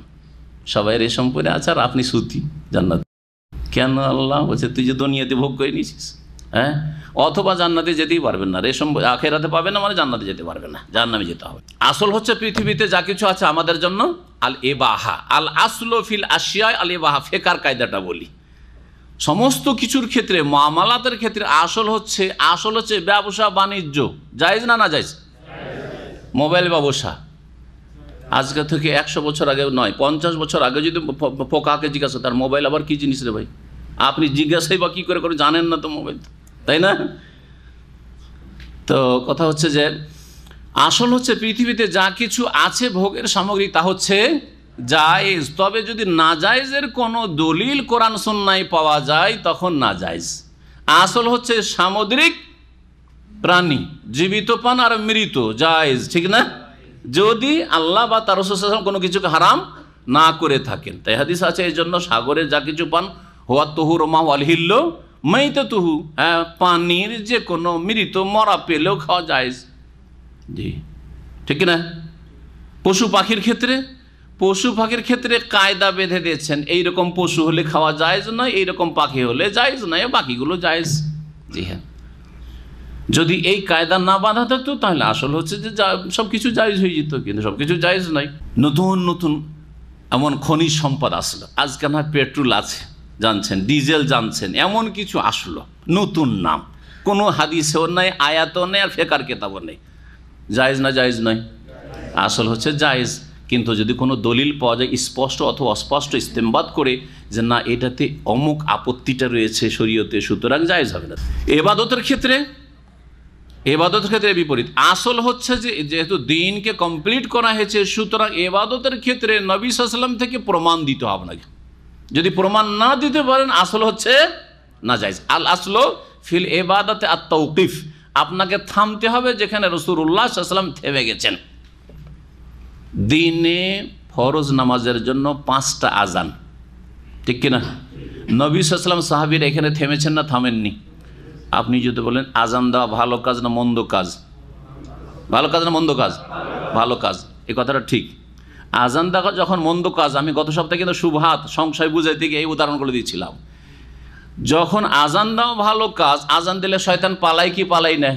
পালাই, এইটা তো একমত আমরা। যখন একমত, তাহলে আমরা দিনে মাত্র 5 বার কেন আজান দেবো? 10 বার আজান দিয়ে বেশি করে শয়তান তাড়াবো, এই কথাটা বাতিল কি না? এইটা হচ্ছে সংশয়, শুবহাতের রোগ, এই হচ্ছে সংশয়ের রোগ। এইরকমই চোরের হাত কাটা ভালো কাজ না মন্দ কাজ? ভালো কাজ। চোরের হাত কাটা উচিত কি উচিত নাই? ফরজ কি ফরজ নাই? হ্যাঁ ফরজ। হ্যাঁ ফরজ যখন, তাহলে আমরা হাত কাটবো? হ্যাঁ আমরা বল প্রয়োগ করব? ঠিক আছে না। চোরের হাত যখন কাটতে হবে, তাহলে এটা কি করে হবে যদি আমরা ক্ষমতায় না যাব? এটা হচ্ছে ভুল কথা। আপনাকে ক্ষমতায় গিয়ে হাত কাটতে হবে, এটা ভ্রান্ত কথা। যাকে আল্লাহ ক্ষমতায় পাঠিয়েছেন তার উপর হাত কাটা ফরজ। এই বিষয়গুলি বুঝে না। আর আজকাল মুসলিমরা হচ্ছে আবেগী। কথা তো ভালো রে ভাই, এরা তো শুধু নামাজ রোজার কথা বলে, আর ওরা তো অনেক বড় বড় কথা বলে। বড় কথা বলতে হবে না, ছোট কথাও বলতে হবে। একটু আগে শেখা আল্লাহ কোরআনে কারিমে ছোট ছোট কথাও বয়ান করেছে, যেটা আপনার ছোট আয়ত্তে সেই কাজটা আপনার কাছে বেশি গুরুত্বপূর্ণ। বোঝা গেছে? যার ওপরে যেটা ফরজ সেটা তার জন্য গুরুত্বপূর্ণ, যার ওপরে যেটা ফরজই নয়।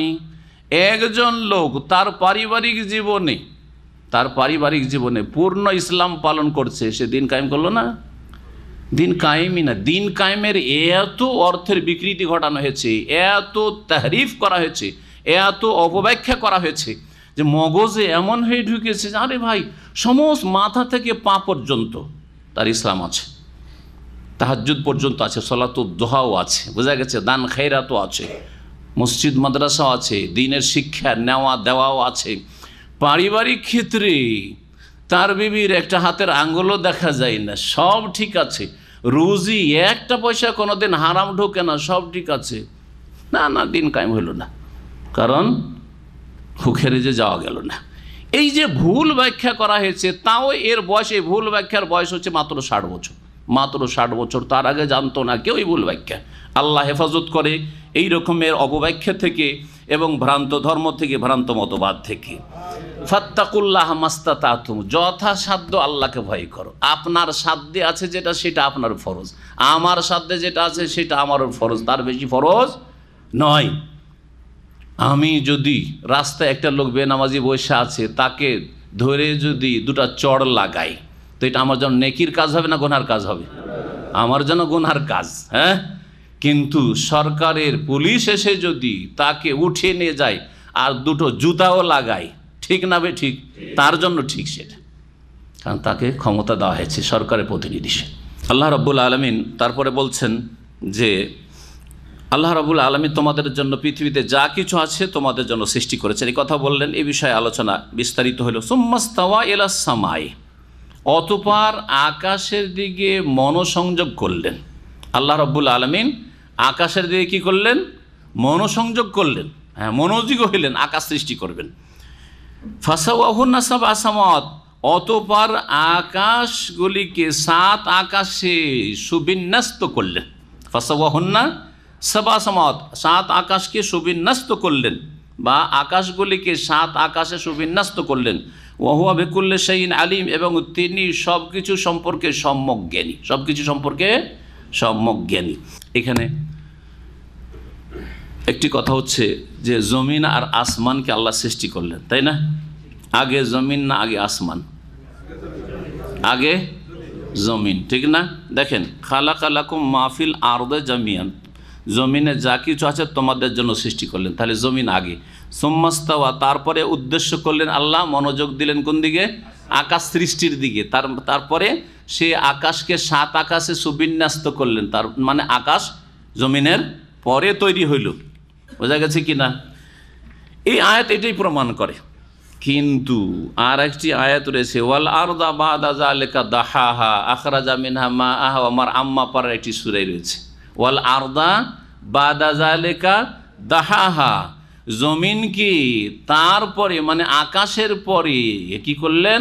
বিছালেন। হ্যাঁ, সুবিন্যস্ত করলেন, বিছালেন জমিনকে আল্লাহ বলছেন। এই আয়াত দিয়ে যদি বুঝেন যে জমিনকে সৃষ্টি করলেন বাদা জালেকা, তারপরে মানে আকাশের পরে, তাহলে উল্টো হয়ে গেল না? উল্টো হলো না? হলো না? আগে কি বললাম যে আল্লাহ আগে জমিনকে সৃষ্টি করেছেন, আর এই আয়াতে বলছেন ওয়াল আরদা বাদা জালেকা, জমিনকে তারপরে মানে আকাশের পরে দাহাহা বিছালেন। আল্লাহ রাব্বুল আলামিন দাহা মানে ফারাসাহা, বিছালেন, বসবাসযোগ্য করলেন। এই দুই আয়াতে বাহ্যিক মনে হচ্ছে দ্বন্দ্ব আছে, না দ্বন্দ্ব নেই। ইমাম ইবনে কাসির রাহমাতুল্লাহ আলাইহি তার ভাষায় শোনাচ্ছি, এবং তিনি সহিহ বুখারী থেকে নকল করেছেন। আগে জমিন তৈরি হয়েছে, তারপরে আসমান। জমিন তৈরি হওয়ার পরে এইরকম বিছানো ছিল না, জমিন ভাঁজকৃত ছিল। তারপরে জমিনকে আল্লাহ কী করেছেন? বিছিয়েছেন, বসবাসযোগ্য করেছেন, বাড়িঘর তৈরি করার মতো, এখানে চাষাবাদ করার মতো, তার বসবাসযোগ্য স্থির, এগুলি করেছেন আসমান সৃষ্টির পরে। তাই সহিহ বুখারীতে আন্না ইবনে আব্বাস সুইলা আনহা, ইবনে আব্বাস রাদিয়াল্লাহু তাআলা আনহুমাকে এই বিষয়ে জিজ্ঞাসা করা হয়েছিল, বেআইনিহি, এই প্রশ্নটি ফাজ বেআন্নাল আরদা খোলেকাত কাবলা সামায়, তখন আব্দুল্লাহ বিন আব্বাস রাদিয়াল্লাহু তাআলা প্রখ্যাত মুফাসসির সাহাবাই কেরাম সবচেয়ে বড় মশহুর মুফাসসির, তিনি বলছেন যে জমিনকে আকাশের পূর্বে সৃষ্টি করা হয়েছে। বেআন্নাল আরদা খোলেকাত কাবলা সামায়, জমিন সৃষ্টি করা হয়েছে আকাশের আগে। ওয়া আন্নাল আরদা ইন্নামা দহিয়াত বাদা খালকিস সামায়, আর জমিনকে বিছানো হয়েছে কিসের পরে? বাদা খালকিস সামায়, আকাশ সৃষ্টি করার পরে। এইভাবে অনেক তাফসীর ওয়াকাজা আজাবা গায়র ওয়াহিদ মিন উলামায়ে তাফসীর কাদিমান ওয়া হাদিসান, প্রাচীন যুগেও সাহাবায়ে কেরাম, তাবেঈন, তাবেঈন, সালাফদের যুগেও আর পরবর্তীকালেও এই তাফসীর করা হয়েছে। যেমন সূরা নাজিয়াতে রয়েছে যে বললাম ওয়াল আরদা বাদা যালিকা দাহাহা। আর তারপরে জমিনে আসমানে যা কিছু রয়েছে সৃষ্টি জগৎ, হ্যাঁ, পাহাড় পর্বত, এগুলোকে কয়দিন আল্লাহ সৃষ্টি করেছেন? 6 দিনে। এই কথা কোরআনে কারীমের সূরা হামিম সেজদায়, সূরা ফুসসিলাতে বিস্তারিত আল্লাহ রাব্বুল বর্ণনা করেছেন। যে আয়াতগুলিতে রয়েছে আয়াত নম্বর 9 থেকে নিয়ে 12 পর্যন্ত আল্লাহ বর্ণনা করেছেন। কুল, হে নবী বলে দাও, ইন্নাকুম লাতাকফুরুন, তোমরা কি অস্বীকার করছো সেই সত্তাকে, খালাকাল আরদা ফি ইয়াওমাইন, যিনি জমিন সৃষ্টি করেছেন কয়দিনে? 2 দিনে। ওয়াতাজআলুনা লাহু আন্দাদা, আর সেই আল্লাহর সাথে যিনি 2 দিনে জমিন সৃষ্টি করলেন তার সাথে শরীক সাব্যস্ত করছো। যালিকা রব্বুল আলামিন, তিনি তো রব্বুল বিশ্বজাহানের রব, প্রতিপালক। ওয়া জাআলা ফিহা রাওয়াসিয়া মিন ফাওকিহা, আর জমিনের ওপর আল্লাহ বড় বড় পর্বতমালা সৃষ্টি করলেন। ওয়া বারাকা ফিহা, আর তাতে বরকত নিহিত করলেন।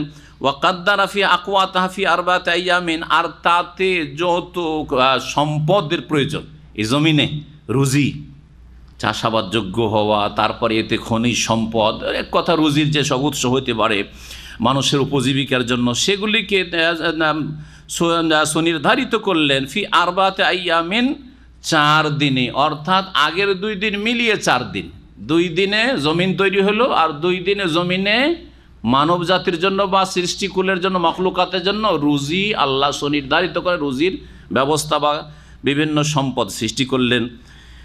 সুম্মাস্তাওয়া ইলাস সামাই ওয়া হিয়া দুখান, তারপরে আল্লাহ আকাশের দিকে মনোযোগ করলেন, মনোযোগী হইলেন। ওয়াহিয়া দোকান, সেটা ধোঁয়ার মতো ছিল। ফাকাল আল্লাহ, তারপরে বললেন আকাশকে উদ্দেশ্য করি, ওয়ালিল আরদে, আর জমিন এতিয়া তাও আন আও কারহান কালাত আতাইনা তাই, তোমরা আসো, ইচ্ছাকৃত হোক অনিচ্ছাকৃত, যেইভাবে আমি বলছি সেইভাবে তৈরি হোক। ফাঁকা দাহনা সাবা সামাওয়াত, তারপরে 7 আকাশকে তৈরি করলেন ফি ইয়াওমাইনি, 2 দিনে।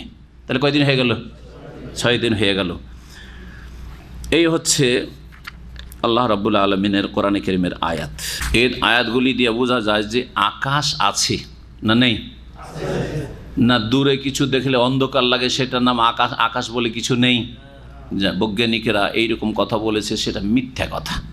আকাশ আছে, এবং এক আকাশ 7 এক তো আকাশ আছে, আকাশ, তারপরে 7 আকাশ আছে, 7 আসমান আল্লাহ তৈরি করেছেন।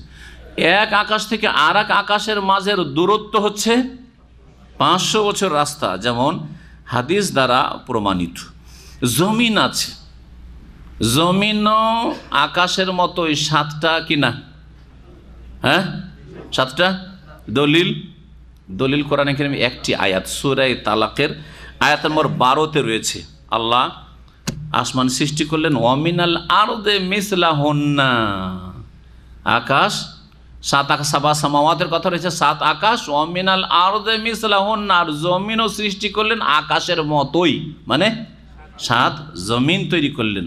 তবে এক আকাশ থেকে আরেক আকাশের মাঝে যেমন ফাঁক আছে, ওই রকমই এক জমিন থেকে আরেক জমিনের মাঝে কোনো ফাঁকা আছে কি না এই সম্পর্কে কোনো দলিল নেই। সুতরাং এই ধরনের কথা অনেক তাফসীরকাররা বলেছেন। আর প্রত্যেক জমিনে আল্লাহর সৃষ্টি আছে, সেখানে নবী রাসূল পাঠিয়েছেন।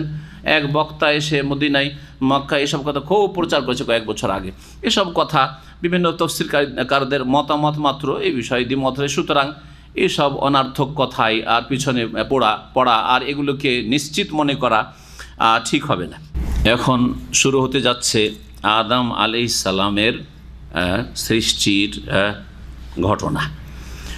মহান আল্লাহ ইরশাদ করেছেন আয়াত নম্বর 30-এ, ওয়াইজ কালা রব্বুকা লিল মালায়েকাতি, স্মরণ করো হে নবী মুহাম্মদ সাল্লাল্লাহু আলাইহি ওয়াসাল্লাম, তোমার প্রতিপালক যখন ফেরেশতাদেরকে উদ্দেশ্য করে বললেন, ইন্নী জাইলুন ফিল আরদে খালিফা, নিশ্চয়ই আমি পৃথিবীতে স্থলাভিষিক্ত সৃষ্টি করব, খলিফা সৃষ্টি করব। ইন্নী জাইলুন ফিল আরদে খালিফাতান আরবি বুঝেন না, কিন্তু কিছু তো বুঝবেন। খালিফাতুন আর খালিফাতি দুটোতে পার্থক্য কি? যে বলতে পারবেন হাত তুলবেন। খালিফাতি মানে আমার খলিফা, আল্লাহর খলিফা। আর খালিফাতান মানে একজন খলিফা, একজন প্রতিনিধি। কার প্রতিনিধি বলা হয়নি। কোরআনে কারিমে খালিফা শব্দটি একাধিক জায়গায় এসছে। এক বচন দিয়ে এসছে, বহু বচন দিয়ে। ওয়া জাআলাকুম খোলাফা আল আরদে, তোমাদেরকে জমিনের খলিফা বানিয়েছেন। খোলাফা জমিনের খলিফা, কিন্তু আল্লাহর খলিফা বলে একটি আয়াতও নেই, একটি হাদিসও নেই। অথচ এটি হচ্ছে নতুন মতবাদ, এই 60 বছর 70 বছর আগে থেকে। আর এই ভ্রান্ত মতবাদের উপর ভিত্তি করেই আমরা আল্লাহর খলিফা। সুতরাং আল্লাহর আইনের বাস্তবায়ন আমাদের করতে হবে, না হলে দিন কায়েম হইল না। বুঝতে পারছেন গুমরাহিটা কোত্থেকে এসছে? এইভাবে গুমরাহি ঢুকেছে আর ভুল ব্যাখ্যা ঢুকেছে। এটা কি কোরআনের তাহরিফ নয়, অপব্যাখ্যা নয়? আল্লাহ বলছেন খলিফাতান, আর তর্জমা করছে কি আমার খলিফা, আল্লাহর খলিফা। বান্দা হচ্ছে আল্লাহর খলিফা। দেখান দলিল থাকলে, একটি আয়াত বেশি নয়, একটি হাদিস সহিহ হাদিস বেশি নয়। আর যদি না থাকে তো এখনও সবাইকে, তাদের ওপর থেকে নিচের সকল স্তরের মানুষকে, আর তাদের যারা প্রবক্তা তাদেরকে, তাদের স্কলার তাদেরকে দাওয়াত দিচ্ছি, তওবা করে ফিরে আসেন কোরআন সুন্নাহর দিকে, সহিহ আকীদার দিকে, সালাফে সালেহিনের মানহাজের দিকে। নবী মুহাম্মদ রাসূলুল্লাহ সাল্লাল্লাহু আলাইহি ওয়াসাল্লাম যেই দিন ছেড়ে গেছেন সেই দিনের দিকে ফিরে আসেন। আল্লাহ যেন তওবা করার তৌফিক দান করেন। আর যদি তারা সংশোধন তওবা না করে, তাদের শার থেকে, অনিষ্ট থেকে মুসলিম উম্মাহকে যেন বেঁচে থাকার তৌফিক দান করেন। আর তাদের শার থেকে আল্লাহ যেন মুসলিমদেরকে বাঁচিয়ে রাখেন, এবং তাদের শারকে আল্লাহ, তাদের অনিষ্টকে যেন কখনো আল্লাহ বাড়তে না দেন, বরং ঠান্ডা করে দেন। ভালো করে শোনেন, এগুলি হচ্ছে কোরআনের অপব্যাখ্যা। আমি একটা আলোচনা ধারাবাহিক ইনশাআল্লাহ করব, তাহরিফাতুল কোরআনিল কারীম।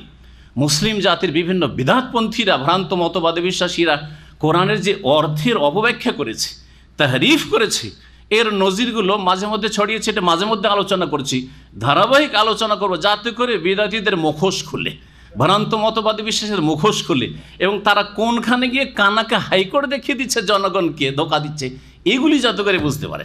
আল্লাহ যদি তৌফিক দেন ইনশাআল্লাহ তাআলা করব।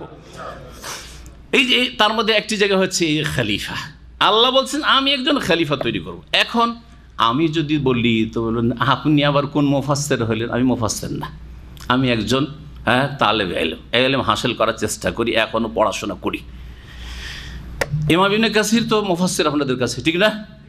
ইমাম ইবনে কাসিরের তাফসীর কোরআন দিয়ে, কোরআনের তাফসীর, কোরআন দিয়ে হাদিসের তাফসীর। ইমাম ইবনে কাসিরের চমৎকার তরিকা হচ্ছে যে তিনি যদি আয়াতের তাফসীর আয়াত দিয়ে পান তো আয়াত নিয়ে আসেন, একটা আয়াত সংক্ষেপে আর একটা বিস্তারিত আয়াত কয়েকটা করে নিয়ে আসেন। দেখাইলাম যে চ্যালেঞ্জ, কোরআনের চ্যালেঞ্জগুলি তো কতগুলি আয়াত পড়ে শুনাইলাম, ঠিক না? আমি মাঝে মধ্যে কিন্তু শোনাই, এটা দিয়ে উপলব্ধি করতে পারেন যে কোরআনের আয়াত দিয়ে কোরআনের তাফসীর করেছেন তিনি। তারপরে দেখছেন যে হাদিস আছে, তখন হাদিসগুলো নিয়ে এসছেন। বহু সময় হাদিসগুলি পড়ে শোনাই যে কোনো বিষয়ের ওপর, তখন কিছু কিছু করে আপনাদেরকে হাদিস শোনাবার চেষ্টা করি। তো ইমাম ইবনে কাসির রহমতুল্লাহ তারপরে তখন সাহাবায়ে কেরামদের উক্তি নিয়ে আসেন। ইবনে আব্বাস এই বলেছেন, তারপর যায়েদ বিন সাবিত এই বলেছেন, আলী রাজি এই বলেছেন, আবু বকর এই বলেছে, এইরকম। তারপরে তাবেঈনদের উক্তি নিয়ে আসেন, তারপরে তাবেঈনের উক্তি নিয়ে আসেন, তারপরে আইম্মায়ে কেরামদের উক্তি নিয়ে আসেন তিনি। তো এখানে ইবনে কাসির রাহিমাহুল্লাহ কি বলছেন এই বিষয়টিকে আপনাদেরকে বোঝাই যে খলিফা মানে এই আয়াতের তাফসিরে ইমাম হাফেজ মুফাসসির ইবনে কাসির রাহিমাহুল্লাহ বলছেন ইন্নী জাইলুন ফিল আরদে খলিফা। এই আয়াতের তাফসির হচ্ছে আই কওমান ইয়াখলুফু বাদুহুম বাদান, কারনান বাদা কারনিন ওয়া জিলান বাদা জিলিন, কামা ক্বালা তাআলা ওয়া হুয়াল্লাযী জাআলাকুম খালাইফাল আরদি ওয়া ইয়াজআলুকুম খুলাফাল আরদি ওয়া ক্বালা ওয়ালাউ নাশাউ লাজআলনা মিনকুম মালাইকাতান ফিল আরদি ইয়াখলুফুন ওয়া ক্বালা ফাখালাফা মিন বাদিহিম খালফুন। কতগুলি আয়াত দিয়ে তাফসীর করলেন। এই খলিফার তাফসীর করতে গিয়ে একটি আয়াত, দুইটি আয়াত, তিন চারটি আয়াত তিনি পেশ করেছেন এই একটি আয়াতের তাফসীর করতে গিয়ে। তাফসীরটা কি শোনেন, ইন্নী জাইলুন ফিল আরদি, আল্লাহ ঘোষণা করলেন যে আমি জমিনে পৃথিবীতে কি তৈরি করব? খলিফা সৃষ্টি করতে চাইছি, করব। খলিফা অর্থাৎ এমন এক জাতিকে সৃষ্টি করব, ইয়াখলুফু বাদুহুম বাদা, যারা একজন আরেকজনের স্থলাভিষিক্ত হবে, এক দল আর এক দলের জানাসীন হবে। জানাসীন মানে তার স্থান দখল করবে। কারনান বাদা কারন বাদহম বাদান, কারনান বাদা কারনিন, যুগের পর যুগে এক যুগের লোক যাবে, হ্যাঁ, আরেক যুগের লোক আসবে। যখন দাদা আমল শেষ হয়েছে, বাপের আমল শুরু হয়েছে, বাপেরা বাপ চাচারা সব শেষ হয়ে গেল, তখন আমাদের যুগ আসলো, আমাদের যুগের সমাপ্তি ঘটছে, আবার আমার ছেলেদের যুগ আসছে। বুঝা গেছে না? জিলান বাদা জিলিন, এবং প্রজন্মের পর প্রজন্ম, এক প্রজন্ম শেষ আর এক প্রজন্ম আসলো, এইভাবে এক যুগ শেষ, 100 বছর শেষ, আর এক নতুন বছর। বিংশ শতাব্দী শেষ হলো, একবিংশ শতাব্দী শুরু হলো, একবিংশ শতাব্দী শেষ হলো, তারপরে আবার নতুন শতাব্দী শুরু হলে এইরকম। যেমন আল্লাহ বলছেন ওয়াহুয়াল্লাযী জাআলাকুম খালাইফাল আরদি, আল্লাহ সেই সত্তা যিনি তোমাদেরকে জমিনের খলিফা করেছেন। তাহলে এখানে বহু বচন আছে, শুধু আদমকে বলা হয়নি। কি বলা হয়েছে? তোমাদেরকে জমিনের কি করেছেন? খলিফা করেছেন। জমিনে তোমরা একে অপরের খলিফা হবে। আমরা খলিফা হই না। খলিফা মানে স্থলাভিষিক্ত হওয়া। বাপ মারা গেছে, বাড়ির মালিককে, বাপের একটা ছেলে সেই মালিক হয়ে গেল, বাপের 2 ছেলে ভাগ করে নিল, হ্যাঁ, বাপের ছেলে মেয়ে সবাই আছে, সব ভাগাভাগি করে নিল, তারা স্থলাভিষিক্ত হইল না? এখন এই বাড়ির মালিককে, অমুক তো মারা গেছেন, অমুকের ছেলেরাই এখন বাড়ির মালিক আছে। এটা হচ্ছে খলিফা হওয়া। এটা হচ্ছে একটি তাফসির, যেটা প্রসিদ্ধ তাফসির, এবং ইমাম ইবনে কাসির নিজের কিতাব বর্ণনা করেছেন। আর একটি তাফসির এখানে উল্লেখ করেনি তিনি, সেটাও বলে দিই, ইন্নী জাইলুন ফিল আরদি খলিফা, আমি জমিনে স্থলাভিষিক্ত খলিফা তো সৃষ্টি করব। অর্থাৎ তার আগে জিনেরাকে আল্লাহ সৃষ্টি করেছিলেন, জিনদের স্থলাভিষিক্ত, এখন জিনেরা জমিন আবাদ করবে না। জিনেরা খোলা মাঠ পেয়েছিল, খোলা জমিন পেয়েছিল, আর অবাধে তারা চলাফেরা করছিল, আর সেখানে বিশৃঙ্খলা সৃষ্টি করছিল, সেখানে তারা কলহ মাতিয়ে রেখেছিল, সেখানে তারা খুনাখুনি করছিল না। এদেরকে সরিয়ে দিয়ে এদের চাইতেও ভালো জাতিকে তৈরি করব, তারা হচ্ছে সম্মানিত আদম সন্তান বনি আদম। ওয়ালাকাদ কাররামনা বনি আদম, নিশ্চয় আমি সম্মানিত করেছি আদম সন্তানকে। তো তাহলে এখানে জিনদের জায়গায় আমাদেরকে তাদের খলিফা বানা হয়েছে জমির।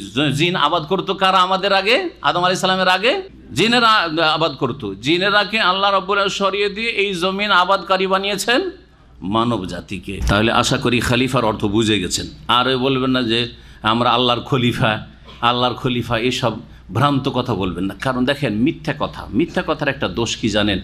মিথ্যা কথাকে 10 জন যদি বলতে থাকে, তো এটা কিছুদিন পরে সত্যতে পরিণত হয়ে যায়। হয় না? হয়। জি, এই যে আজকাল সন্ত্রাসী কথাটি এসছে, সন্ত্রাসী মানে মুসলিম, সন্ত্রাসী মানে মুসলিম, এত করে প্রচার মাধ্যমে রটিয়েছে, প্রোপাগান্ডা করেছে যে সন্ত্রাসী, অমুক জায়গায় একজন সন্ত্রাসী ধরা পড়েছে। যদি কোনো প্রচার মাধ্যমে বললেই কোন জাতির বলার দরকারই নেই, কি বুঝে নেই সবাই, কোনো মুসলিম ধরা পড়েছে, তাই না? সন্ত্রাসী শুধু মুসলিম নাকি? সন্ত্রাসীর কোনো ধর্ম আছে নাকি? সন্ত্রাসী কাকে বলে? যে অন্যায়ভাবে ভীত সন্ত্রস্ত করে, অন্যায়ভাবে, ন্যায়ভাবে না, ন্যায়সঙ্গত আপনার বাড়ি দখল করতে এসছে, তো ভীত সন্ত্রস্ত না করলে পালাবে? আপনার বাড়ি দখল করছে, আপনার জমি দখল করছে, তাহলে তাদেরকে ভয় দেখাতে, তাহলে না ছেড়ে পালাবে? হ্যাঁ, আপনার টাকা পয়সা সব কিছু ডাকাতি করে নিয়ে যাচ্ছে, যদি তাদের ভয় দেখাতে পারেন, তার বলছেন না ভাই আমি সন্ত্রাসী হব না, তোরা নিয়ে যাবি, যা করবেন। কোনো বোকা লোক আছেন এরকম? তাহলে তাদেরকে ভীত সন্ত্রস্ত করতে হবে, ডাকাতদেরকে। তো তখন আপনি সন্ত্রাসী হবেন না, আপনি তখন সন্ত্রাসীর সংজ্ঞা হচ্ছে যেই ব্যক্তি অন্যায়ভাবে মানুষকে কি করে, ভীত সন্ত্রস্ত করে, সে হচ্ছে সন্ত্রাসী। সেটা মুসলিমও হইতে পারে, সেটা ইহুদিও হইতে পারে, সেটা খ্রিস্টানও হইতে পারে, সেটা হিন্দু হইতে পারে। কখনো শুনলাম যে গান্ধীজিকে হত্যা করলো সে সন্ত্রাসী, ইন্দিরাকে হত্যা করলো সে সন্ত্রাসী। কখনো শুনবেন না যে সে হিটলার হচ্ছে সন্ত্রাসী, অথচ 60 লক্ষ ইহুদিকে খুন করলো। কখনো শুনলেন না যে স্টালিন যে কমিউনিস্ট, লক্ষ লক্ষ মুসলিমকে ধরে জবাই করেছে, সেই মালাউন অভিশপ্ত। কখনো শুনলেন না কোনো প্রচার মাধ্যমে যে স্টালিন হচ্ছে সন্ত্রাসী মানে হচ্ছে মুসলিম। মিথ্যাকে বেশি বেশি বললে সেটা সত্যে পরিণত হয়ে যায়। তার একটি প্রমাণ যে মানুষ হচ্ছে আল্লাহর খলিফা। এটা এমনভাবে প্রোপাগান্ডা করা হয়েছে যে মানুষকে আল্লাহর খলিফা বানিয়ে দিচ্ছে। এখন আল্লাহ যখন খলিফা হয়ে গেলাম, তো আমাকে এখন বল প্রয়োগ করতে হবে, ক্ষমতা হাতে নিতে হবে, নাহলে তো দিন কায়েমি হইল না।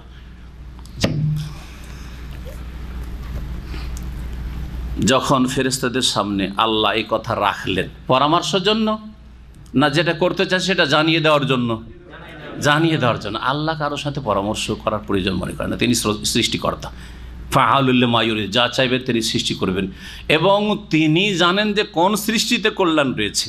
সুতরাং আমাদের দেশের বক্তারা অনেকে বলে যে আল্লাহ ফেরেশতাদের সাথে পরামর্শ করলেন, জাহেলদের কথা এগুলো, পরামর্শ না। তাদের সামনে এই কথাটি জানালেন যে আমি একজন খলিফা সৃষ্টি করব। কালু, ফেরেশতারা বললেন, আতাজালু ফিহা মান ইউফসিদু ফিহা, হে আল্লাহ তুমি এই পৃথিবীতে এমন ব্যক্তিকে সৃষ্টি করবে বা এমন লোকদেরকে সৃষ্টি করবে যারা পৃথিবীতে বিপর্যয় সৃষ্টি করবে, অশান্তি সৃষ্টি করবে। ওয়াসফুকু দিমা, এরা মানুষকে খুন করবে বা রক্ত প্রবাহিত করবে। ও নাহনু নুসাব্বিহু বিহামদিক, আপনার কি লাগবে? আপনি কি ওদেরকে সৃষ্টি করেছেন আপনার ইবাদত বন্দেগী বেশি হোক এই জন্য? এটার জন্য তো আমরাই যথেষ্ট। আমরা আপনার প্রশংসা বিজড়িত, তসবিহ করছি, পবিত্রতা ঘোষণা করছি, মহিমা করছি। ওয়ানুকাদ্দিসুল্লাহ, আর আপনার পবিত্রতা পেশ করছি, তসবিহ তাহলিল করছি। আল্লাহ বলছেন যে দেখো তোমরা সেই রহস্য জানো না যে উদ্দেশ্য আমার রয়েছে। ইন্নী আলাম আলা তালামুন, আমি এমন কিছু জানি যা তোমরা জানো না। এই ইন্নী আলাম আলা তালামুন, আমি যা জানি তা তোমরা জানো। এটা কি ছিল? এই বিষয়ের তাফসীরকারদের বিভিন্ন মত থাকলেও সবচেয়ে যেটা বলিষ্ঠ মত সেটি ইমাম ইবনে কাসির রহমতুল্লাহের ভাষায় আপনাদেরকে শোনাই। বলছেন যে কাল আল্লাহ তাআলা মুজিবান লাহুম আনি হাযা সওয়াল, এই ফেরেশতারা যে আপত্তি করলো যে আল্লাহ কি দরকার সৃষ্টি করার, এদের তো ক্ষতি বেশি করবে, এরা কি দরকার।